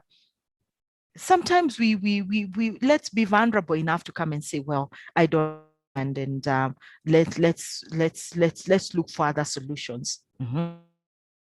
Someone else, and when you say I'll come back to you within 2 days, with 2 days. If it's not working within 2 days, then also come back and say, well, I still don't have a solution. This is maybe where I have reached in this. Need more time to come back to you. Yeah. But again, you can't say that I'll come back to you with something that is urgent. That is hiding behind, oh, give me more time to look into this matter. And say 2 days later, I've still not found a solution. And it's something that they need to do, and something that, let's say someone has exhausted their leave days because they really exhausted their leave days. And then they have they have exams, and exams from now. And they have come to you 2 weeks from now and saying, I don't have leave days. I have 3 days of exam. What can we do to help me? And you are thinking, but you exhausted your leave days. Like we have said, we are not, you've already said, you've already formed an opinion, and you already, so what am I supposed to be doing? And they've come to you for help. They're asking for 3 days. If you can't make a decision, consult and maybe say, I'll come back to you, but let them know, because there's a time frame of the response. Either say you make it up for the next year, we'll deduct 3 days. And if you leave between that, then we are going to deduct from your final dues, or just say you've been a good employee. Go and sit for your exams. And maybe in the afternoon, in the morning, maybe try and work for a few hours. in the afternoon. Bad decision still, because when you have exams, you need full concentration. 3 days will kill your organization if your organization is 100 years old. To just give Catherine 3 days of exam off just like that. Remember, effective communication also leads to motivation. So some decisions you need to wait at department level, at department level, and make whatever. But if you're going to set a bad whatever to others, you gave 3 days to Catherine, and Rosalind now came and asked for 2 days and you refused, it has to be circumstances as well. If Catherine was bereaved 3 times and it all went into her leave days, we can understand those circumstances. Compared to Rosalind, who decided when curfew was lifted and went to the Maldives for holiday. You get what I mean? Knowing very well she has exams to do, priorities, and then when we say, well, you taking a holiday is important. If it calls for you to take your holiday all the days and then you won't have any days to do your exams, and you know that we don't offer study leave, then that's lack of proper planning from your side. So those are some of the things. So we'll still give you the leave days, but maybe those leave days we will deduct them from next year. Yeah, so anyway, but then you will go pulling your lips and say, they were jealous because I went to the Maldives and they cannot afford broken communication again. I'm happy you went on your holiday. It was important. You came back rejuvenated. We are very happy to see you back. I hope you enjoyed the experience. It's something you can bring. Start conversations like that. However, Rosalie, we can't. Even if I gave Peter the 3 days, it was a result of this, really. And have those kind of communications. So at department level.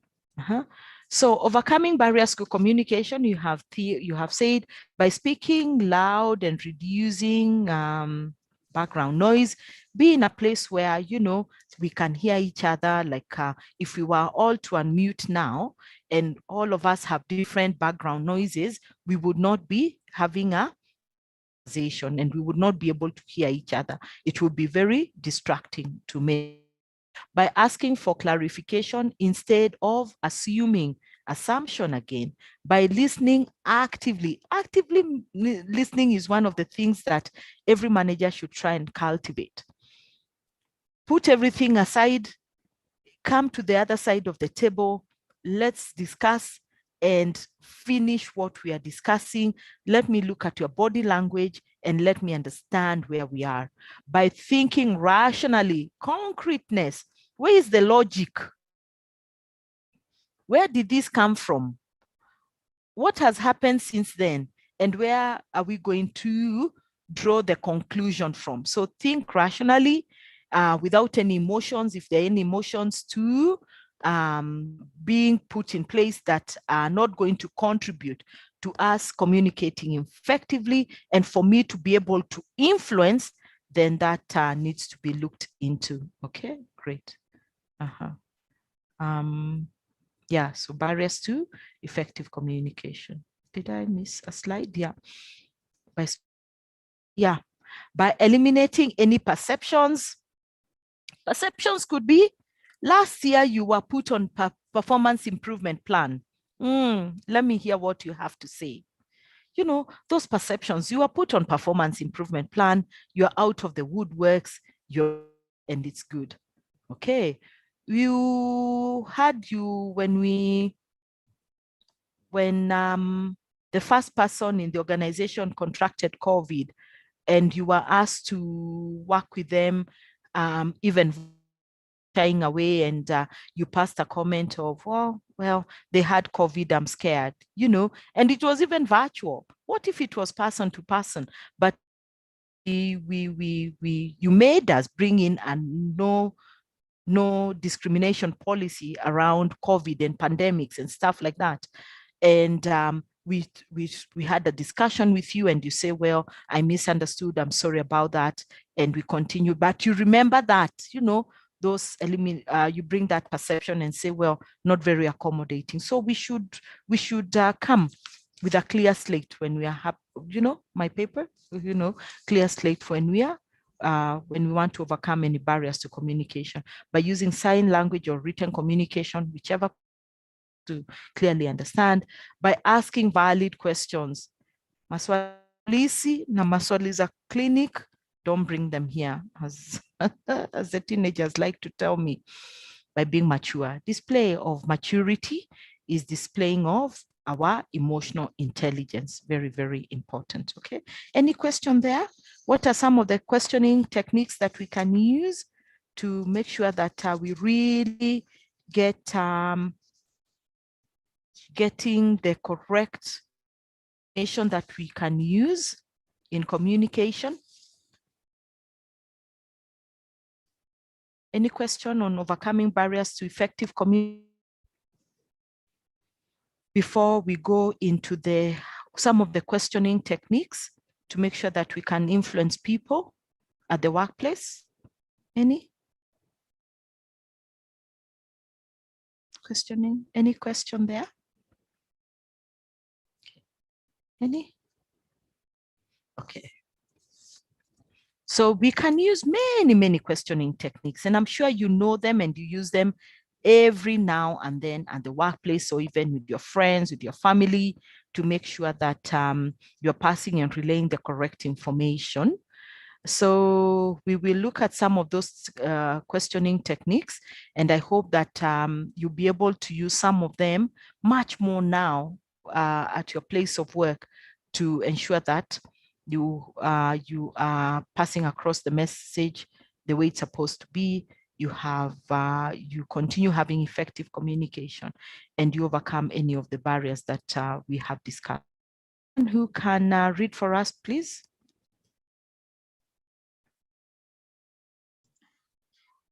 Okay, I can read.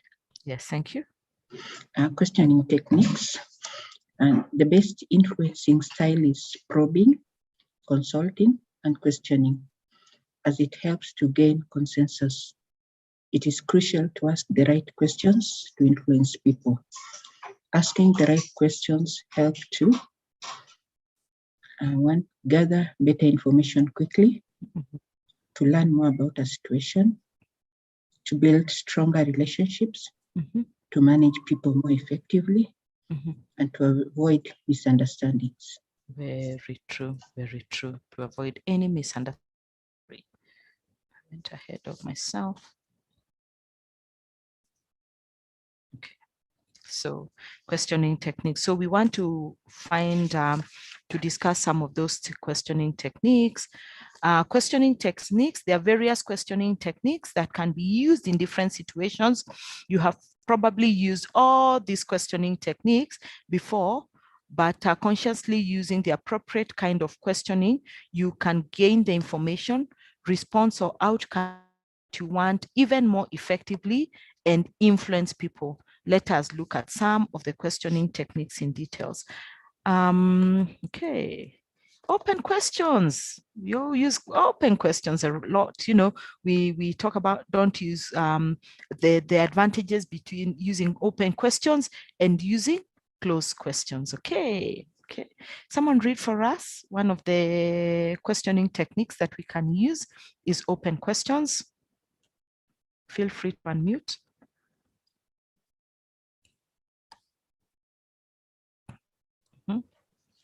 I'll read. Thank you. Open questions evoke longer answers. Open questions usually begin with what, why, how. Such a question asks the respondent for his or her knowledge, opinion, or feelings. Continue. Okay. When to use: to develop an open, frank conversation, to find out more detail, to learn about other person's opinion, feelings, or issues. Then an example is, why did he react that way? Yeah, it will, why did you react that way? It will, it will give you an opportunity for them to answer in depth as to why the person reacted that way. You told them this, and this is how you say it, this is how they felt. They are knowledgeable in that area. They had already expressed their opinion, and this is how you made them feel. So, making sure that we can go in that they explain, you're able to ask and probe further into that situation and come up with a solution. Close questions. Someone can read. Can I read? Yes, please. Closed questions generally evoke a single word or very short factual answer. You use it when to test you or the other person's understanding, to conclude a discussion or making a decision, and to set a reference frame for the person within which to answer. For example, are you hungry? Are you hungry? Are you tired? Have you finished the work? Yes or no? And then it's no question of yes or no, isn't it? Very, very conclusive, very, very decisive. So,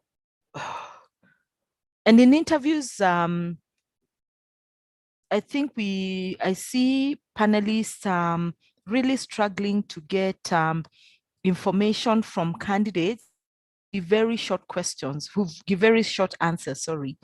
And sometimes you would want to mark them down, and maybe that is all they had to say. Okay, so you're not working. Yes. The answer there is yes or no, isn't it? And you're looking at them, that's what you have asked. But you are looking at that candidate and asking, you expect them to continue with the question, with the question. And you've already asked them a closed question.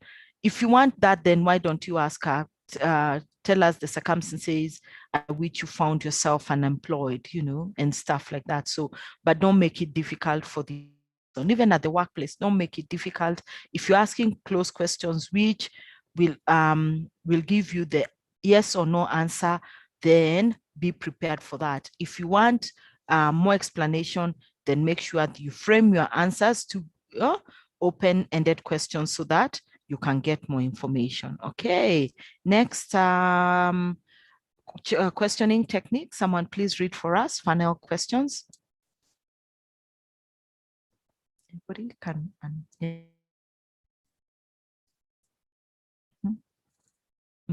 Someone read for us, please.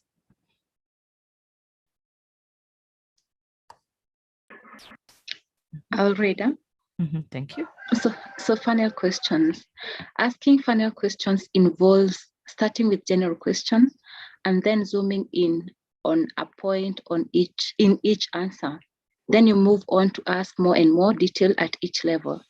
Hence, generally, when using funnel questioning, start with closed questions.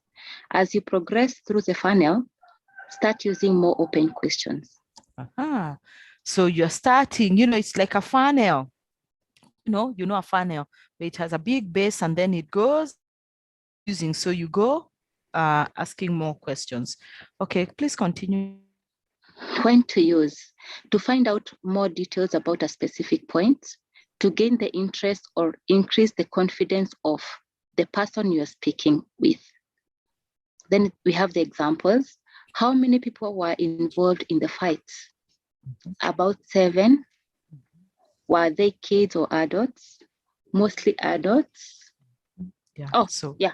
Yeah, mostly adults. Okay. Yeah. Oh, yeah, I've seen these answers. It's a question and an answer. So yeah, it's a question and answer. Yeah. How many people were involved in the fight? Oh, I think it was about 7, And were they kids or were they adults? So I think they were mostly adults. So funnel question, you go getting more information as you go along. Probing questions. Someone read for us, probing questions. Probe, just like the word says, probing. Anyone can read? Please unmute yourself. Try and participate a little bit more. Yeah. Probing questions. Probing questions are asked to find out more detail. In such questions, use questions that include the word exactly to probe further. An effective way of probing is to use the 5 whys method, which can help you quickly get to the root of a problem. When to use this is when you want to gain clarification and when you want to draw information out of people and willing to give information. For example, who exactly wanted this report? Thank you. So at the workplace, when do we use probing questions a lot? And which kind of situations are calls us for using this communication technique, questioning techniques? Catherine, can I answer? But my answer is negative. Yeah.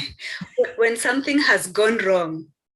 Yeah. When we're investigating, yeah, most of the time it's not negative. I mean, it's what it is. You know, if we have to go through an investigation, something has happened. We are trying to find out the genesis and the basis so that we can come and find a solution and also debrief the situation. What might have happened?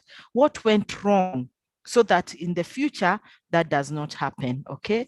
Other circumstances where we use probing questions at the workplace? Probing questions? Probing questions? Any other? Investigating. Okay. When maybe when probing question, maybe when we are trying to come up with a new system or a new policy, and then this is what happened. We need to find out so that we implement something, or even maybe when we want to do a staff survey, you know, we have seen the motivation, what exactly that led to this, the motivation, come up with a survey. So we've got opportunities to use probing questions at our place of work, given opportunities to make the situations better. Leading questions? Leading questions? Someone unmute and read for us leading questions. I can read. In case of injury at work, thank you. Someone, yeah, please read. Okay. Leading questions are asked to try and lead the respondent to your way of thinking. It is important to note here that leading questions tend to be closed. When to use? To get the answer you want, but letting the other person believe that they had a choice. Number 2 is to close a cell. Example, option 2 is better, isn't it? Exactly. You've already formed an opinion, and by the time you're, okay, maybe also we'll talk about some examples at the workplace, but what he's saying is that you've already made a decision, but you want the person to confirm that decision for you.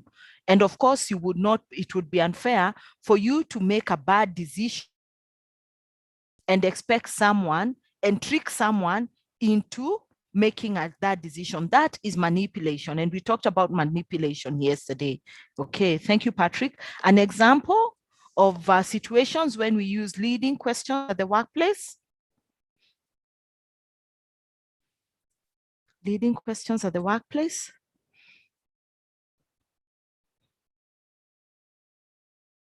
Circumstances or when we can use leading questions.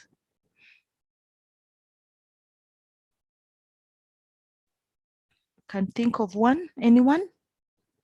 Let's sometimes I say, let me close my eyes and see when this can happen at a workplace, you know, when can this happen? When can this happen? And you start looking at and you get to understand that, yeah. Someone else? Someone? when to use leading questions.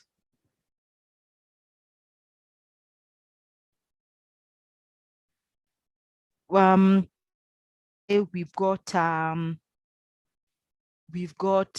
been a medical scheme. So you've seen the loss ratio is very high, and unfortunately you might not be able to afford the premiums because the premiums have increased by 25%. For you to afford the premiums, you might want to have a co-pay introduced to the cover so that every time someone goes to seek for medical services, they would need to maybe put a co-pay of 200 or 500 amount peppercorn, that we use it, whatever. So you go and tell people, hey guys, we want our loss ratio, has gone high. It has meant that our premiums increased by 25%. We want to retain the same cover, the same benefits for all of us. Instead of saying for all of you, for everyone, you say for all of us, appealing to people's emotions. Then you say option 1 is to grade the cover to this. For us to have, the other side is to have everybody agreeing to pay a co-pay of X amount of money, 200 shillings or 500. Even let's make it 500, which seems to be a bit on the higher side. And better, isn't it? And everybody says, yeah, it's better. We'll still have, what is 500 after all? I don't go to hospital all the time. And then you have a quick win, yeah? I'm sure those kind of discussions. Okay. The next one we want to look at questioning techniques is rhetoric questions. Aha. Someone read for us. Rhetoric questions are not really questions at all. This is because they don't expect an answer. They are really just statements phrased in questions form. Usually questions are used because they are engaging for the listener as they are drawn into agreeing. When to use to engage the listener. Example, isn't that a great display? Thank you.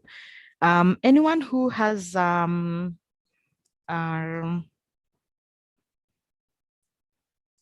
example around rhetoric questions, even at the workplace, they used to engage the listener, just to catch your attention.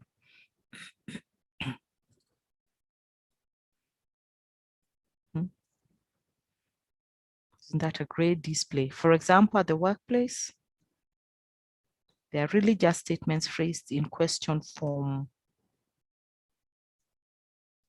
Like even the weather today. The weather today, we need to be in cardigans today, something like that, yeah.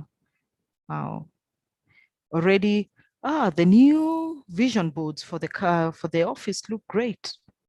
Something, something like that, yeah, great.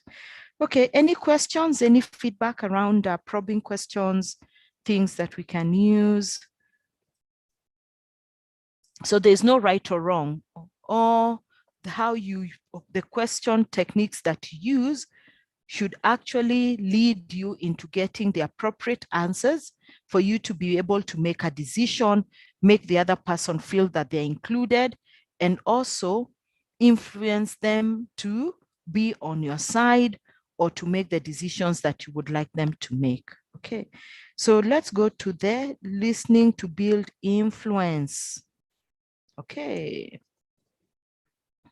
Listening to build influence. So what has listening got to do with building influence?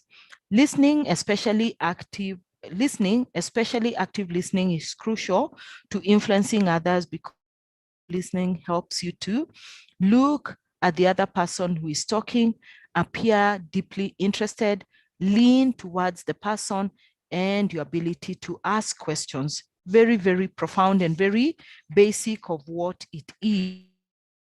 It also avoids interrupting the other person. You're able to get more information by questioning, stick to the speaker's subject, because sometimes we do deviate a lot. Use the speaker's words to get your point across. So let us learn about active listening that helps to build influence. Okay. Do we do this all the time? We hope to, isn't it? Think about when you are talking and you're trying to listen. How many of us here finish people's sentences? Raise your hands. Or you interject when other people are listening. Raise your hands, raise, no, all of us, don't we do that? Yeah, all of us. We've already, what are you saying? And I know it and stuff like that. But what we are trying to do now is be more deliberate in our listening so that we are able to build influence. Look at the other person who is talking. We Africans don't have the habit of holding eye contact without feeling that we're intruding in the other person's space. The culture in Europe has that, ability to look at the other person in the eye. We are very respectful of our elders. We look down and we listen, and that's how we are. But when you come where you'll meet all sorts of people drawn from various cultures, various countries. We must try and blend in. And of course, knowing that one of the best ways to cut their attention is really paying attention to them by looking at them from time to time, throw an arrow eye from time to time to know that you're there, listening, lean towards the person, and if you're working, if whatever, so that they know that you're interested in what you're saying. Okay. So let's look at some of them. So active listening, the most important aspect of communication is listening. If you want to be able to influence people, able to listen. Active listening is essential in influencing you. Listening well can help you understand the needs of the other person and influencing them. Listening is important as it helps us to obtain information, understand the information that is being communicated, enjoy that conversation, no matter how difficult it is, and you are upset and you want to get whatever. Of course, there's no way you can enjoy a bad conversation, definitely. But if it's a good conversation, then you get to enjoy it. Even if it is a bad conversation, you are still trying to understand. You are still trying to obtain information. If it's information that is difficult, then it needs to find its place. You still need to keep a level head. You still need what the other person is saying. If it's going to end up with a shouting match, you all need, well. It's not going well. Allow us to take a breather before we come back and be able to listen. So what are some of the key elements to active listening? However, it has been found that through various studies that we remember between 25% to 50% of what we hear. For the last 2 days, with these 6 hours of our webinars, we will remember 25% to 50% of what we had from all of us. So what is important? Become an active listener. And how do we become an active listener? Active involves making a conscious effort to hear not only the words of the speaker, but also to try to understand the content being sent out. Yeah. So very, very important. Any question there? So what are some of the key elements to active listening? Key elements to active listening. We can summarize them. Key elements to active listening. There are 5 key elements to active listening. How would you summarize them? And we have actually been talking about them. Let me display them, then we talk about them. Okay, so someone read for us, please.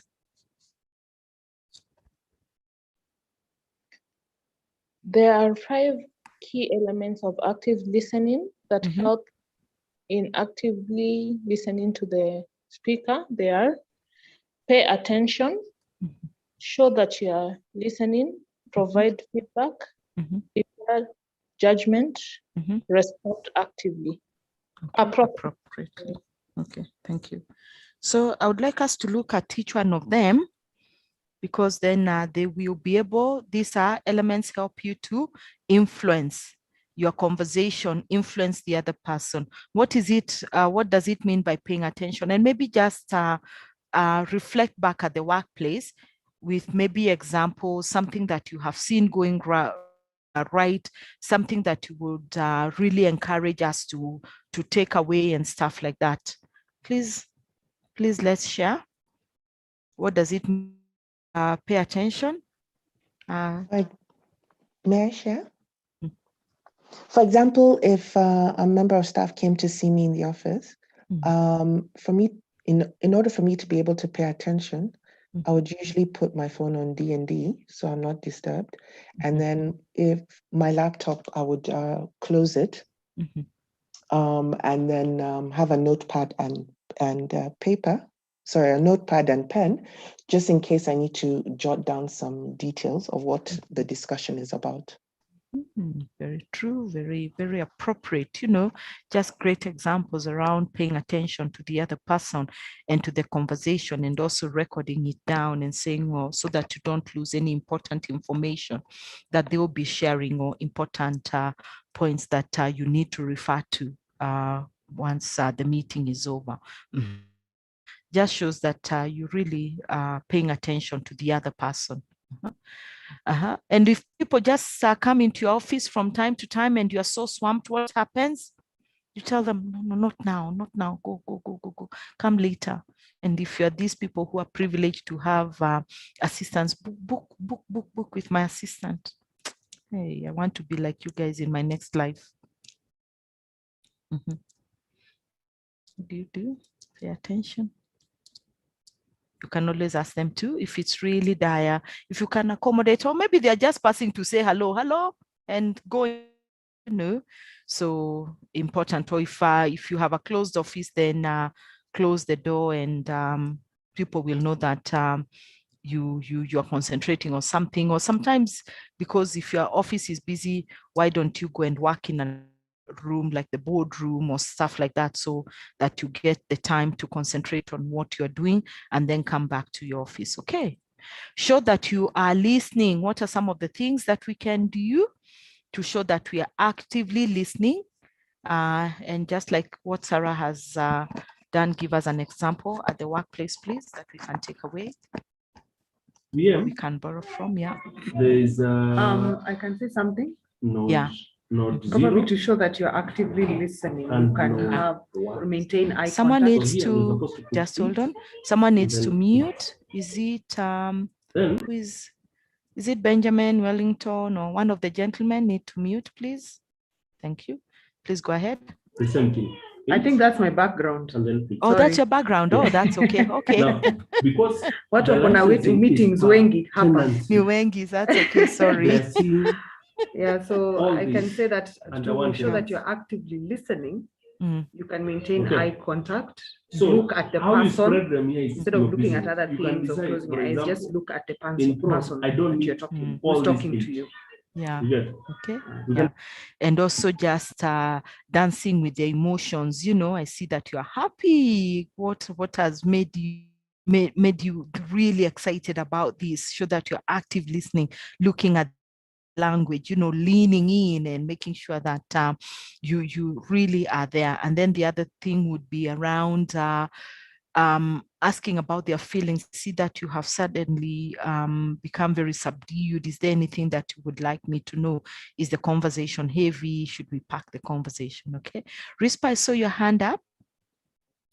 Yes, I wanted to add something on that. Yeah. To show that you're actively listening, Yeah. you can ask leading questions. Exactly. So that yeah. at least the person knows you're with them in that situation, you understand. Yes. Yeah. Actively listening, empathizing as well with that person and what's happening there. Very true. Okay. Providing feedback and pack it for us. Examples of what I like the conversation and I like the discussion. Provide feedback. The area of active listening, what are we able to do?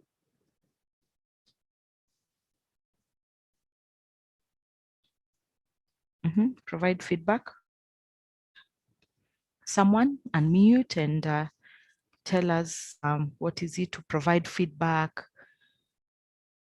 When should we be providing feedback? When should we not provide feedback? Anyone? Anyone? We've talked about feedback, and feedback is so important, so important in influencing people.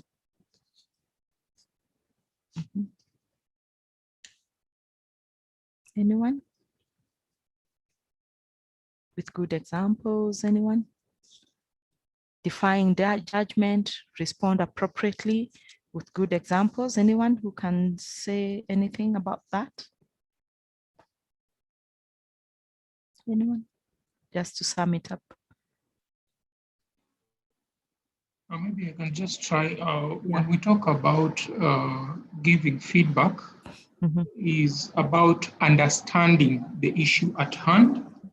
And we have talked about empathizing and getting the other person to understand that you understand what they are feeling, and then trying to provide a solution or brainstorming with that person to ensure that you have the solution to the issue. Alternatively, if it is something that you are not able to help, you're supposed to be as genuine as you can and explain the issue at hand. Exactly. Yes. Very true. Deferring judgment.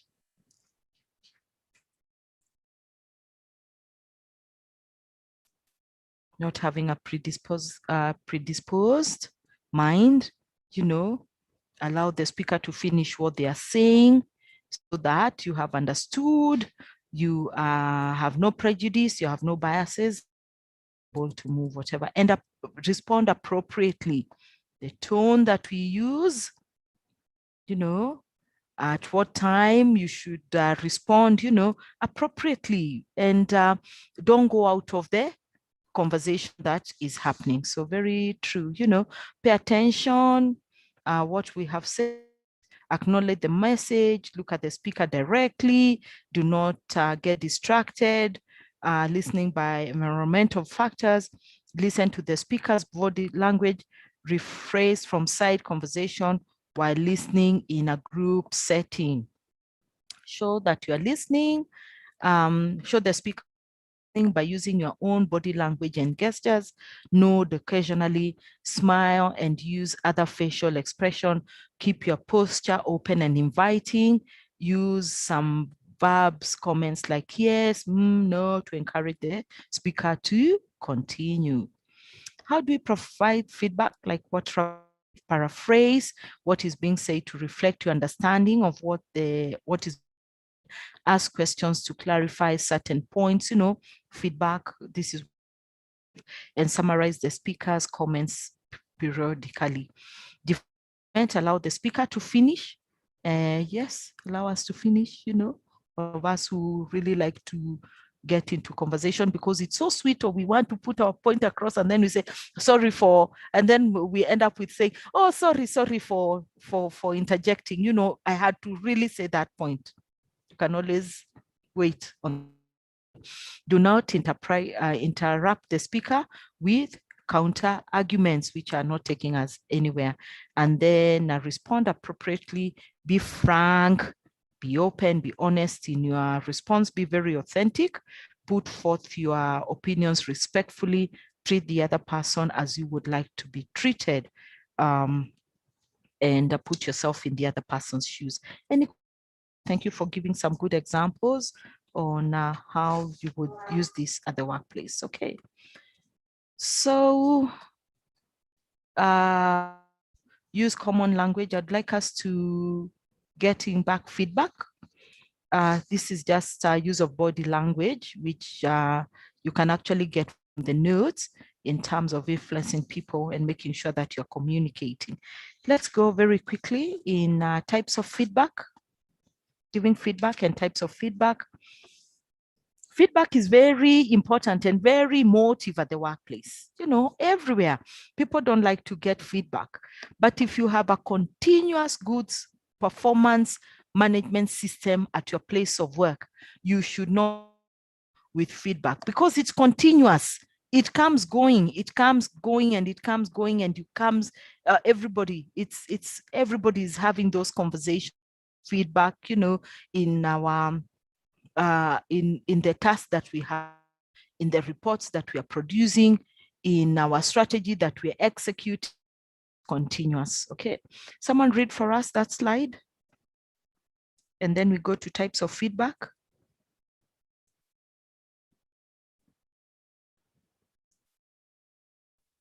Let me read.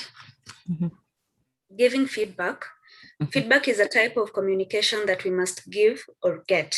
It is a critical assessment or suggestions made for improvement. Feedback is crucial in communication as it helps to have honest relationships.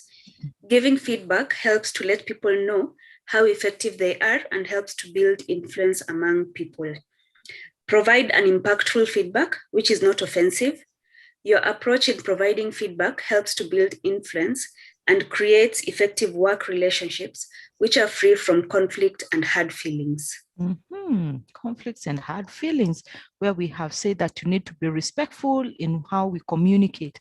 Conflict management comes from the fact that how you talk to me, the tone that you use to talk to me, you know, I now have had feelings against you. And every time I meet you on the corridor, I just remember, oh my gosh, you know, the way you talk to me. So even when giving feedback, whether it's positive feedback or negative feedback, really should be done in a way that it builds influence among people. And we know that it's a critical it's a criteria assessment for suggestion made for improvement or how things should be done differently in this organization. Okay. There are positive and negative approaches to giving feedback as follows. Indirect issues are not addressed directly, and the feedback is vague, you know, very indecisive, not addressed directly. There's always undercurrent. We want to push things under the carpet and not discuss them. General aims at broad issues which cannot be easily defined. Insensitive, such feedback has little concern for the needs of the other person. Attacking, aggressive, and focusing on the weaknesses of the other person instead of the issue at hand. Poor timing, the feedback is not given at the opportune moment or opportune time. Impulsive, the feedback is given thoughtlessly with little regard for the consequences. Judgmental, the feedback is prejudiced and judges personality rather than behavior. Selfish, the feedback meets the giver's needs rather than the needs of the other person, you know. So types of feedback, someone else can continue. Someone else can continue. So this was how this was ineffective negative delivery, which these are the ways that the feedback is given. When we look at the next slide,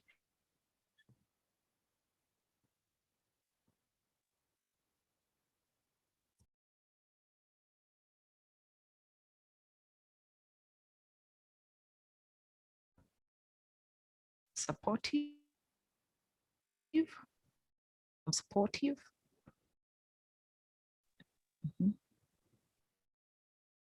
Someone read for us. Unmute. Quickly, in the interest of time, we start moving a bit faster now. Okay, can I read? Yes, thank you. Types of feedback. There are positive and negative approaches to giving feedback, such as follows. Supportive. The feedback is delivered in a non-threatening and encouraging manner. Helpful. The feedback is meant to be of value to the other person. Descriptive. The feedback focuses on behavior that can be changed rather than personality. Sensitive. The feedback takes into consideration the other person and is sensitive to the needs of the other person. Considerate. The feedback is intended to not insult and or demean. Direct. The feedback is focused and clearly stated. Healthy timing. The feedback is given at an opportune time. Thoughtful. The feedback is well thought out rather than impulsive. Specific. The feedback is focused on specific behaviors or events. Fantastic. I'd like you to really pay attention between ineffective feedback and effective feedback. And this will not give you any positive influence if you use this is the way that you are giving feedback. If you use positive, effective, and positive delivery of your feedback, the other person become reflective, even if they really made a mistake and a mistake that has cost the business. They're able to be more responsive and really look back and say, anyway, that place I didn't do, I should have been better. But if you go attacking them, and demeaning them and really being judgmental and giving it all out in public, office, for example, and you pick me, I'm seated at the corner and you're addressing me from where at the door, and everybody's looking at you and wondering, can't you just call them out and whatever? Even the people around will feel very, very deflated. So we need to know when to give that feedback. Getting feedback from other people is as important as giving feedback to build influence among people. Feedback allows you to adjust your course and direction, situation, people, and challenges at work, just like what we have said. Getting feedback helps us to learn about our abilities to communicate by various messages and determining if the objectives of communication are met. And we talked very, very, very elaborately around communication and the barriers to communication. How feedback, be open to feedback, be open and welcome people's feedbacks and questions, solicit for feedback. When's the last time you give me feedback? How am I doing? Overall, broadly put, in this organization when we are working here together, and also give feedback when you do a certain task that was heavy, that maybe it's a project or a report that you're doing, that give me specific feedback on this task that is important to the organization. Be aware of verbal and non-verbal communication. Make sure your non-verbal communication encourages feedback. It's very disheartening, and that comes from from a point of knowledge of where we don't trust each other. So even when you ask for my opinion, okay, it's okay. What's your opinion, Catherine? It's okay. I mean, timidly, uninterested, not looking as if you're interested and included in this conversation. Show some zeal. No matter how difficult the situation is, give some feedback or just say, and some people will even say, I reserve my comments. What does that mean at the workplace? And we are working as a team. Ask questions to get additional specific feedback. Paraphrase the speaker to convey that you have listened and understood the speaker. Okay, anything there? Do we struggle with feedback overall, generally? Do we struggle with feedback? Do we struggle with feedback? Okay. So I'll quickly really run through the very last slides of how to influence people. I'll not read word for word. It's just cumulatively of yesterday from where we started, the principles, the strategies, the communication, our ability to give feedback. So how to influence people. The power of influence can be learned and developing into an art. You know, when you look at beautiful arts in museum, you think that, well, these people have really taken time and they're very gifted with it. So we need to cultivate that act so that we become better and better. Influence is at the core of everything. See this person? Really, influence is at the core of everything. Employees influence also. You remember when we talked about ego? Really, when we understand myself and my ego is not bloated and it comes to the workplace, I know how to use my ego to influence people. Employers influence is to be productive. Parents influence in children to do chores at home. Children influence parents to get what they want. Sometimes they manipulate us. Hence, that you should learn how to influence people. And there are various strategies that you can use to influence people as follows. Know what you want, impress on others, and reward them. And we are saying that it's not money is always a motivator, but it is not really the end motivator. Impress others with your charm and your speech patterns. Vary them. Know what you want. You know, what do I want out of this? You know, I want to be able to have a productive team. You know, reason with others. Compromise. Sometimes you will not get everything that you want. Communicate and communicate effectively and clearly. Consistent as a person, you know, be an expert in what you do. Be an authority that people can count on you to deliver what is expected. Actively listen. So it's just wrapping up. Be likable, be endearing, show confidence, be authoritative without using your power and inappropriately. Speak using power, emotionally charged words to persuade others. You know, brand yourself. A whole topic on brand management. You know, we know some people are really strong brands just in itself, you know, and then they work with great brands as well. So they become a double brand. So have you been able to brand yourself in your own world that people can be able to approach you as an expert or something that you're so passionate about, and you really that you're able to influence them? Respect, you know, you are more likely to be heard if you are respectful to use scarcity. And these are some of the principles that we are just recapping. People assign more value and objects to opportunities that are limited, like out yesterday. So think of time. Time is a scarce resource. You know, your expertise is a scarce resource. Money is a scarce resource. So how are you using it to really drive to get to the next but if it is in plenty, we never think that that is a strategy that you can use to influence others. Okay. Highlight what you have in common. Practice, you know, practice the technique of persuasion, and then you will get really good at influence.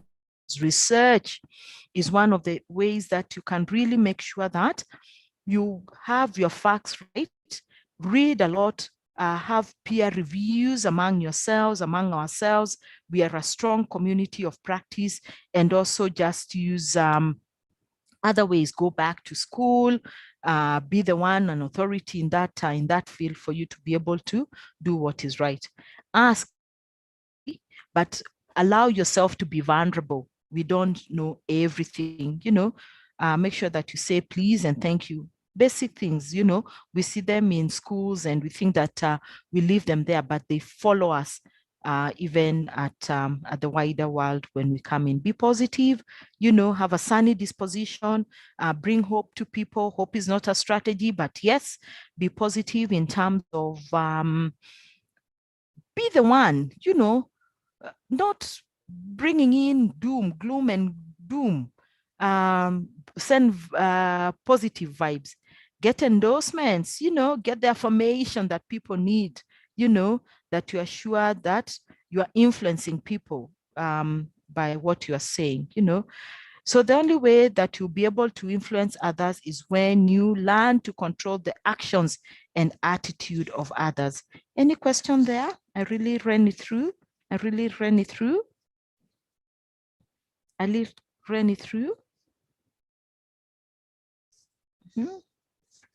Appreciating others, the impression to influence, you know, creating good impression on yourself. Any question? Any question? Any question to where we are and things you would like to get clarification on?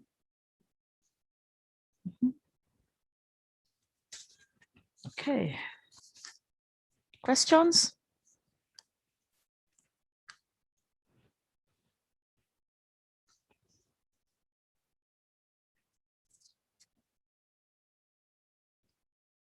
So how do you think that you can use, how can you influence different personalities?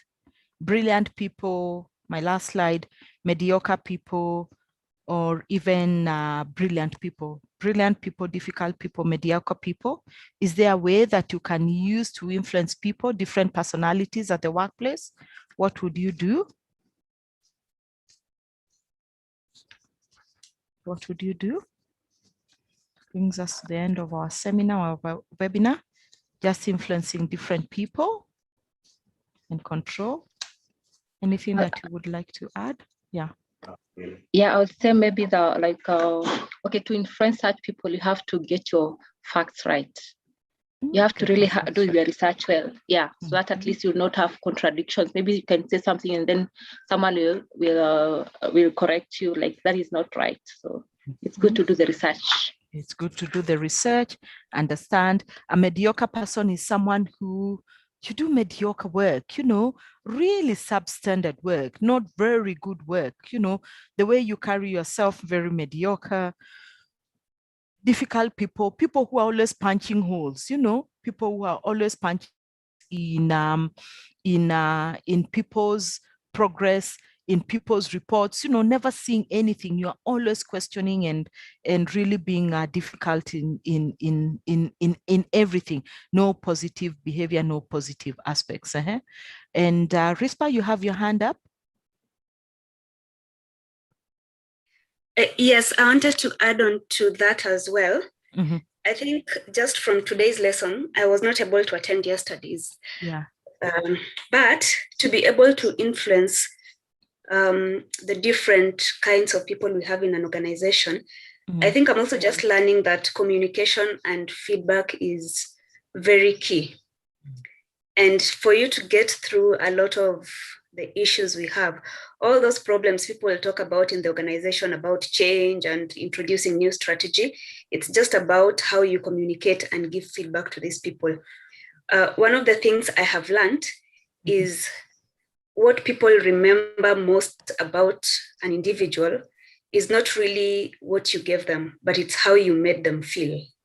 And you do that by communicating and giving feedback to an individual personally. So your communication and feedback has to be very personal. Say if I'm talking to Catherine, it means I must have listened to Catherine and understood the kind of person and character and personality she has. And there's a way I talk to her and give her feedback. If I talk to maybe Roslyn or Sarah or Eunice, the kind of feedback, the kind of way I'll give you the same feedback on one topic should be different because you have different personalities and characters. So yeah, that's it. Yeah. Oh, thank you. You actually took the words from, it's as if you attended yesterday because we quoted that quote by Maya Angelou, you know, people will always remember how you made them feel, not what you gave them or what you said to them, but how you really made them feel. And how you give feedback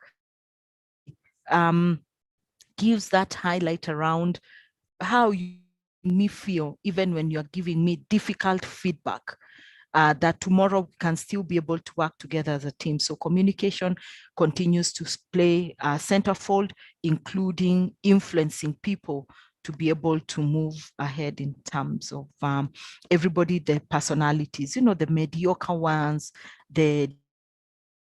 and the brilliant people, the third kind of people that we find at the workplace. Someone else, anyone would like to add anything around influencing difficult personalities?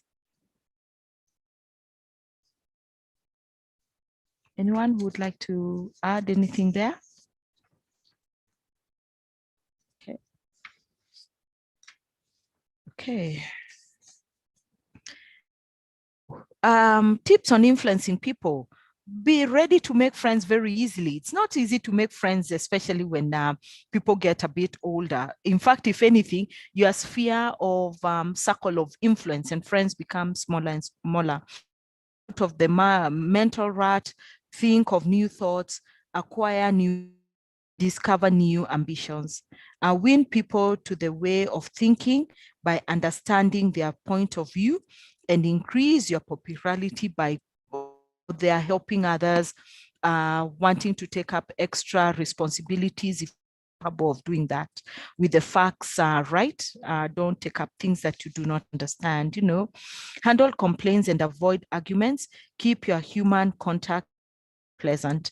Increase your influence, your prestige, your ability to get things done is through people. Become a better speaker, a more entertaining in your conversations.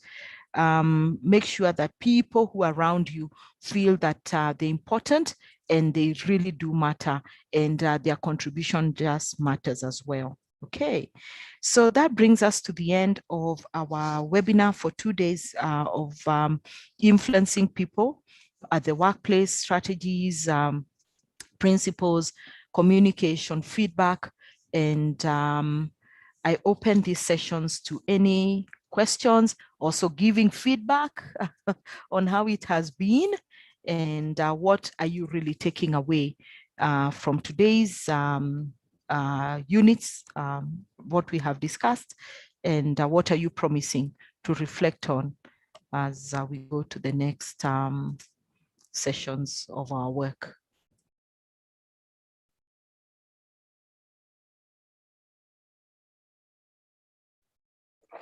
Hi, Catherine. Yeah. So for myself, I think what I'm taking home is just the way I ask the questions. Yeah, because I'm usually, I think I don't ask open questions. I've never used the different question types of asking questions. So that's what I'm going to take home with me. Okay, fantastic. Yeah, you have opportunity to really influence people around using different techniques depending on the situation at hand. Probing questions, leading questions, rhetoric questions, closed questions, open questions. So all the best with that. And I'm sure you will feel better in control of your conversations and what we want people to deliver. Okay, someone else? Sarah, that's really a great reflection. Thank you very much. Hello, Catherine. Hello, Catherine, namesake. Yes, I just want to know how is one able to influence like top management, especially if you're in middle level management, because you could be saying something or you could be having an input. How can you be an influencer at that level? That's a good question. How can you be an influencer at that level, middle management, and you want to influence senior management? Maybe you want them to buy into something, maybe a new policy, Catherine, or yes, that kind of strategy of doing something in a different way. In a different way. Okay, I'll open. That's a real great question, and we've seen that we all struggle.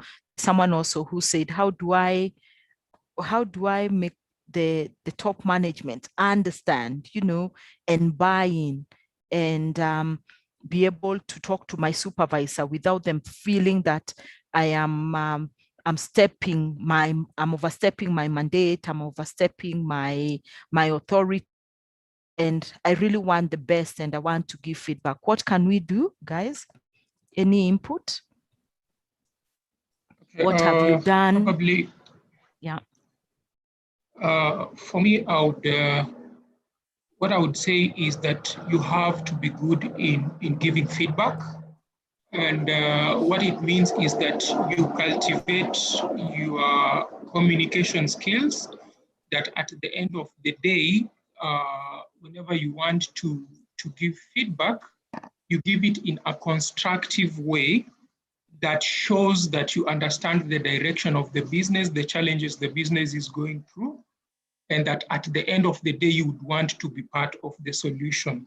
I think any feedback that is packaged in a way that appears to be a solution to an issue that an organization is facing will be looked at more positively. So I think the technique is changing the negative and packaging it in a way that you are able to draw a clear line between what needs to be done and that the results that that you're going to get. So I would say that is the most appropriate way of looking at it. And I think many other people have different ways I'd like to hear. Okay, thank you. I think you've summarized it very well. Rispa and Annie? Okay, this is Rispa. Just to add, other than the communication part of it, I think this is where your history with the organization comes in. And this is not even at a very far off, just current events that are happening. It has to do with your performance at the organization. Are you a proactive or a present employee, not a backbencher? If you intend to influence top management, then you can't take a backseat in the organization. You have to be a present employee. Your performance has to show that. Your work ethic has to show that.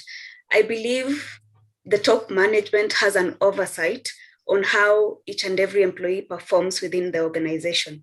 If I'm present, if I'm proactive, if I perform, by the time I'm going to communicate and use my communication skills, my top manager is ready to listen. Then, in an event where I have taken a backseat in everything that is happening within the organization, and then now something is happening and I really want to give my feedback.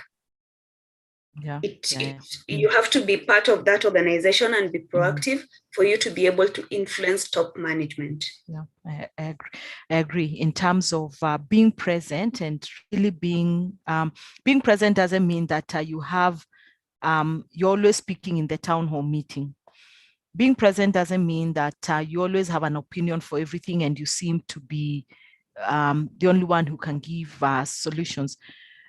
Your performance, your consistency, your work ethics talks a lot, can really call upon you. You know, we should start seeing and knowing that if we ask opinion, we value our opinion when we talk and when we start having the conversation. So being present doesn't mean that you're the loudest. It just means you're very meticulous in the approach on how you do things. Discussions, Annie and Rosalind, I'll give you a minute around, you know, knowing the strategy of the organization, understanding where we are, and then bringing yourself into that organization and saying, I want the best for that organization. Well done, guys. Annie, and then Rosalind. Oh, hi, Catherine. Hi. Now I have a question. Yeah. If you just got, okay, this is a challenge that was posed to me, but by one of my friends. She got an opportunity in an organization where the leadership and the management were really lacking in leadership skills, ethics, and the systems were a bit down. So she was wondering how to, like in the same wavelength with this discussion for today and yesterday, how can she start influencing them so that the organization can develop in a positive direction? Okay, I think that's almost the same question like what we have, Catherine has asked around, how do I influence? You know, that means that there's on the flip side is that Catherine's question maybe was, it's working, it's going on very well, but Annie's question now has increased around, it's there lacks leadership, the management is not doing what it needs, the terms are weak to support the business, and there could be issues that really need to be addressed very quickly. I believe it would be the same, you know, looking holistically at the business, trying to be very deliberate and concrete around what are some of the things that we can do very quickly to seal some of the loopholes in the system, for example. And if we did that, these are the results we may get, you know, putting yourself in the shoes of the other people and saying, what's really happening here? What is better? And first and foremost, if she's new, she needs to learn the culture of that organization, understand the strategy of the organization, without her going and saying, "Ooh, this is what's happening." Show that there's value add. I came here, and one of the things I say during my recruitment is I'm strong at looking at strategy. I am an expert in that area. I'm strong at looking at systems, you know, starting with your team, with the team that if she has team that she's managing or he's managing, how about starting from that and then building, you know, when you get a chance to make a presentation to management, and also maybe form some peer groups, you know, and say one of the people in management, start bringing them on your side and saying, well, I see this. Have you thought about it? If we did this, we might get better results and stuff like that. So start small. Rome was not built in a day, definitely, but starting small and increasing it as we go. Rosalind, I know your hand has been up for a long time. Before you forget that point. Yeah, it's almost forgotten, but at least okay. No, it was not, and it was Rispa. I don't know who had spoken earlier about like the knowledge of the company and all that. And I also wanted to add about the confidence, because most of the time we lack confidence. You might maybe want to present something to the management, but all of a sudden maybe you lose the confidence. You don't have, because you have to really have the self-confidence so that the management can have confidence on what you are presenting. So I think I just wanted maybe to add only that part of the confidence on whatever they are presenting. Yeah, thank you. Yeah, confidence. And also trying to, because we always have the stage fright. I do that. So most of the time you might go to speak something and then everything vanishes. So yeah, we have practice. To really yeah, practice and practice. Do dry runs before you start going to present. If it's a big presentation that you have a lot at stake, then it calls for, you know, asking even some of your teammates, come help me prepare. This is what I have, and they can give you input and give you feedback. Yeah, I like what has come on the chat as well. Apart from learn the culture, learn the team, recommend management and leadership training that will and sort some of the issues that the organization is going through. Okay, thanks for that feedback. I think it was very useful, and that discussion. Any other question before we start winding down and saying bye? Any feedback? Was it useful? What are you taking? Was it enjoyable? Was it worth your time?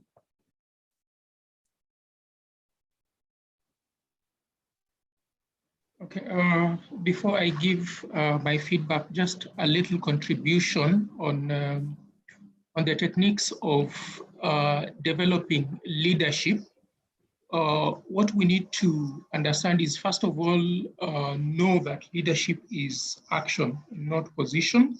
And for you to be able to influence the top leadership, one of the most effective tools is just what we have learned, asking questions.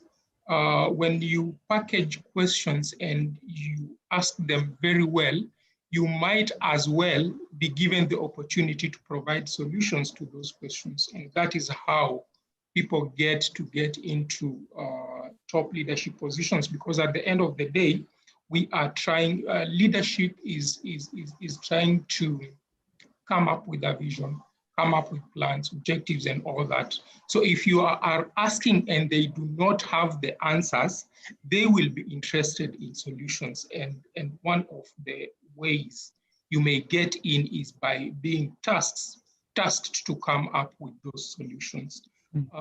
On my feedback is that one of the things I'm taking away from this training, and it's now clearer, and that is the power of listening. Influence through listening, because at the end of the day, the reason why a lot of people lose touch with people, it's because they pursue things that they think they have the interest of the people, yet they would do better if they would just ask, what do you think should be done in such a situation? So it reminds me of someone who gave us a story about Mandela and how Mandela became a great leader. And what Mandela said is that he used to go to those tribal meetings with the father who was a chief. And what he learned is that the father would always speak last. So that is a powerful listening skill that he developed. And that's why right now we are not able to forget him. Thank you. Fantastic. Wow. Something so profound at the very tail end, listen and then speak last, we need to all buy a book that Leaders Eat Last. Please make sure you go and buy it. It's a very good book. Just summarizes what Patrick has said about listening and being in control of your team, making sure that you're listening and actively listening. Wow, well done. Okay, anybody else? Thank you all for the comments, insights that you're taking. We all come.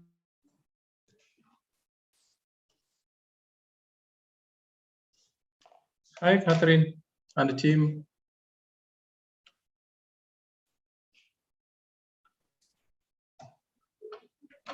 Hello. Yeah. Oh, yeah. I just want to comment, not that I want to speak last, as Magiri has just said, so that we close the meeting. Yeah, but one thing, at least this has been a very insightful training since yesterday. I joined part of it, but at least I looked at part of what was presented yesterday. Now, reacting on the issue of how we can influence in our places of work, I would like to put a caveat that I think it also depends on the culture of the management, for lack of a better word, because there are some management, there are institutions whereby the management kind of thrives in chaos, kind of. So if you are the guy who wants to bring order, you want to bring particular changes which kind of go contra to what they are used to. You may sometimes not go very far. So I think it's also important that we know, first we may need to understand that culture, and then we see from a menu of the very many tools we can use to influence which ones are appropriate to be able to be used in every particular situation. Because what comes out generally is that, if you work very hard, if you are very consistent, you are very you're a guy with good values, integrity, blah, blah, blah, blah, you will succeed. You may not, because it doesn't always happen. So it's always important that we know it's not a one-size-fits-all kind of approach, but that it is dependent on the particular institution where you are, the rank you are, and of course, what your role is. Exactly. But overall, of course, it's important to have good values. It's important to have integrity. It's important to know, to be the expert in whatever you have to do and be committed. It will always pay in every particular organization, but we need to be very, very much aware. That's not always obvious. Thank you. That's true. Yeah. Thank you, Dr. Difference it, and this we talk as if we live in an ideal world. Unfortunately, we don't. Different cultures, we go in, you've always wanted this. Finally, you get into this organization and you just say, this is really not what I signed up for. So that's when we have people with one leg in, one leg out, unfortunately. And those organizations, sometimes it's so difficult to try and penetrate them and do what is right. So sometimes you just find that I would rather not be in such an environment because it actually does not ascribe to my value system, to my beliefs, to what I aspire to be. So sometimes you just have to make that difficult decision and say, well, it was nice being here while it lasted. I've taken these lessons, I've learned them. I've made it a better place with maybe the small influence I was able to make, but adios, see you in another lifetime. Difficult decisions, but sometimes we have to make them as they come. Yeah. So never perfect. Even those Fortune 500 companies, we say never perfect, and there'll always be politics, and learn how to play your politics very, very well. Okay. I see people saying of time that they're leaving as well. Thank you all for the feedback. It was nice facilitating this webinar. The notes and the recordings will be on the LMS. You can also print your certificate, and I hope to see you tomorrow as we start discussion on performance management for Thursday and for Friday. Okay. Wishing you a very good afternoon, and we hope to see you tomorrow. Dan, do you have anything to say, to add?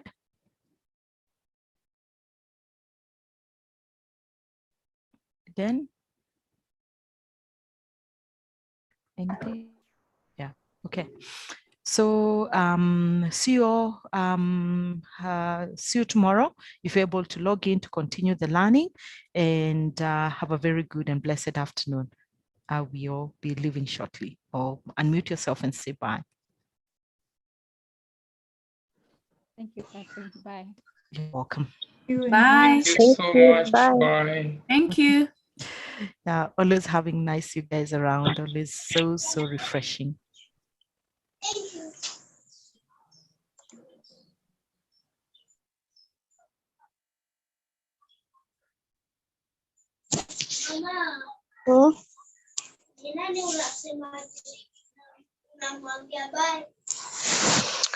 Mwenye alikuwa anaongea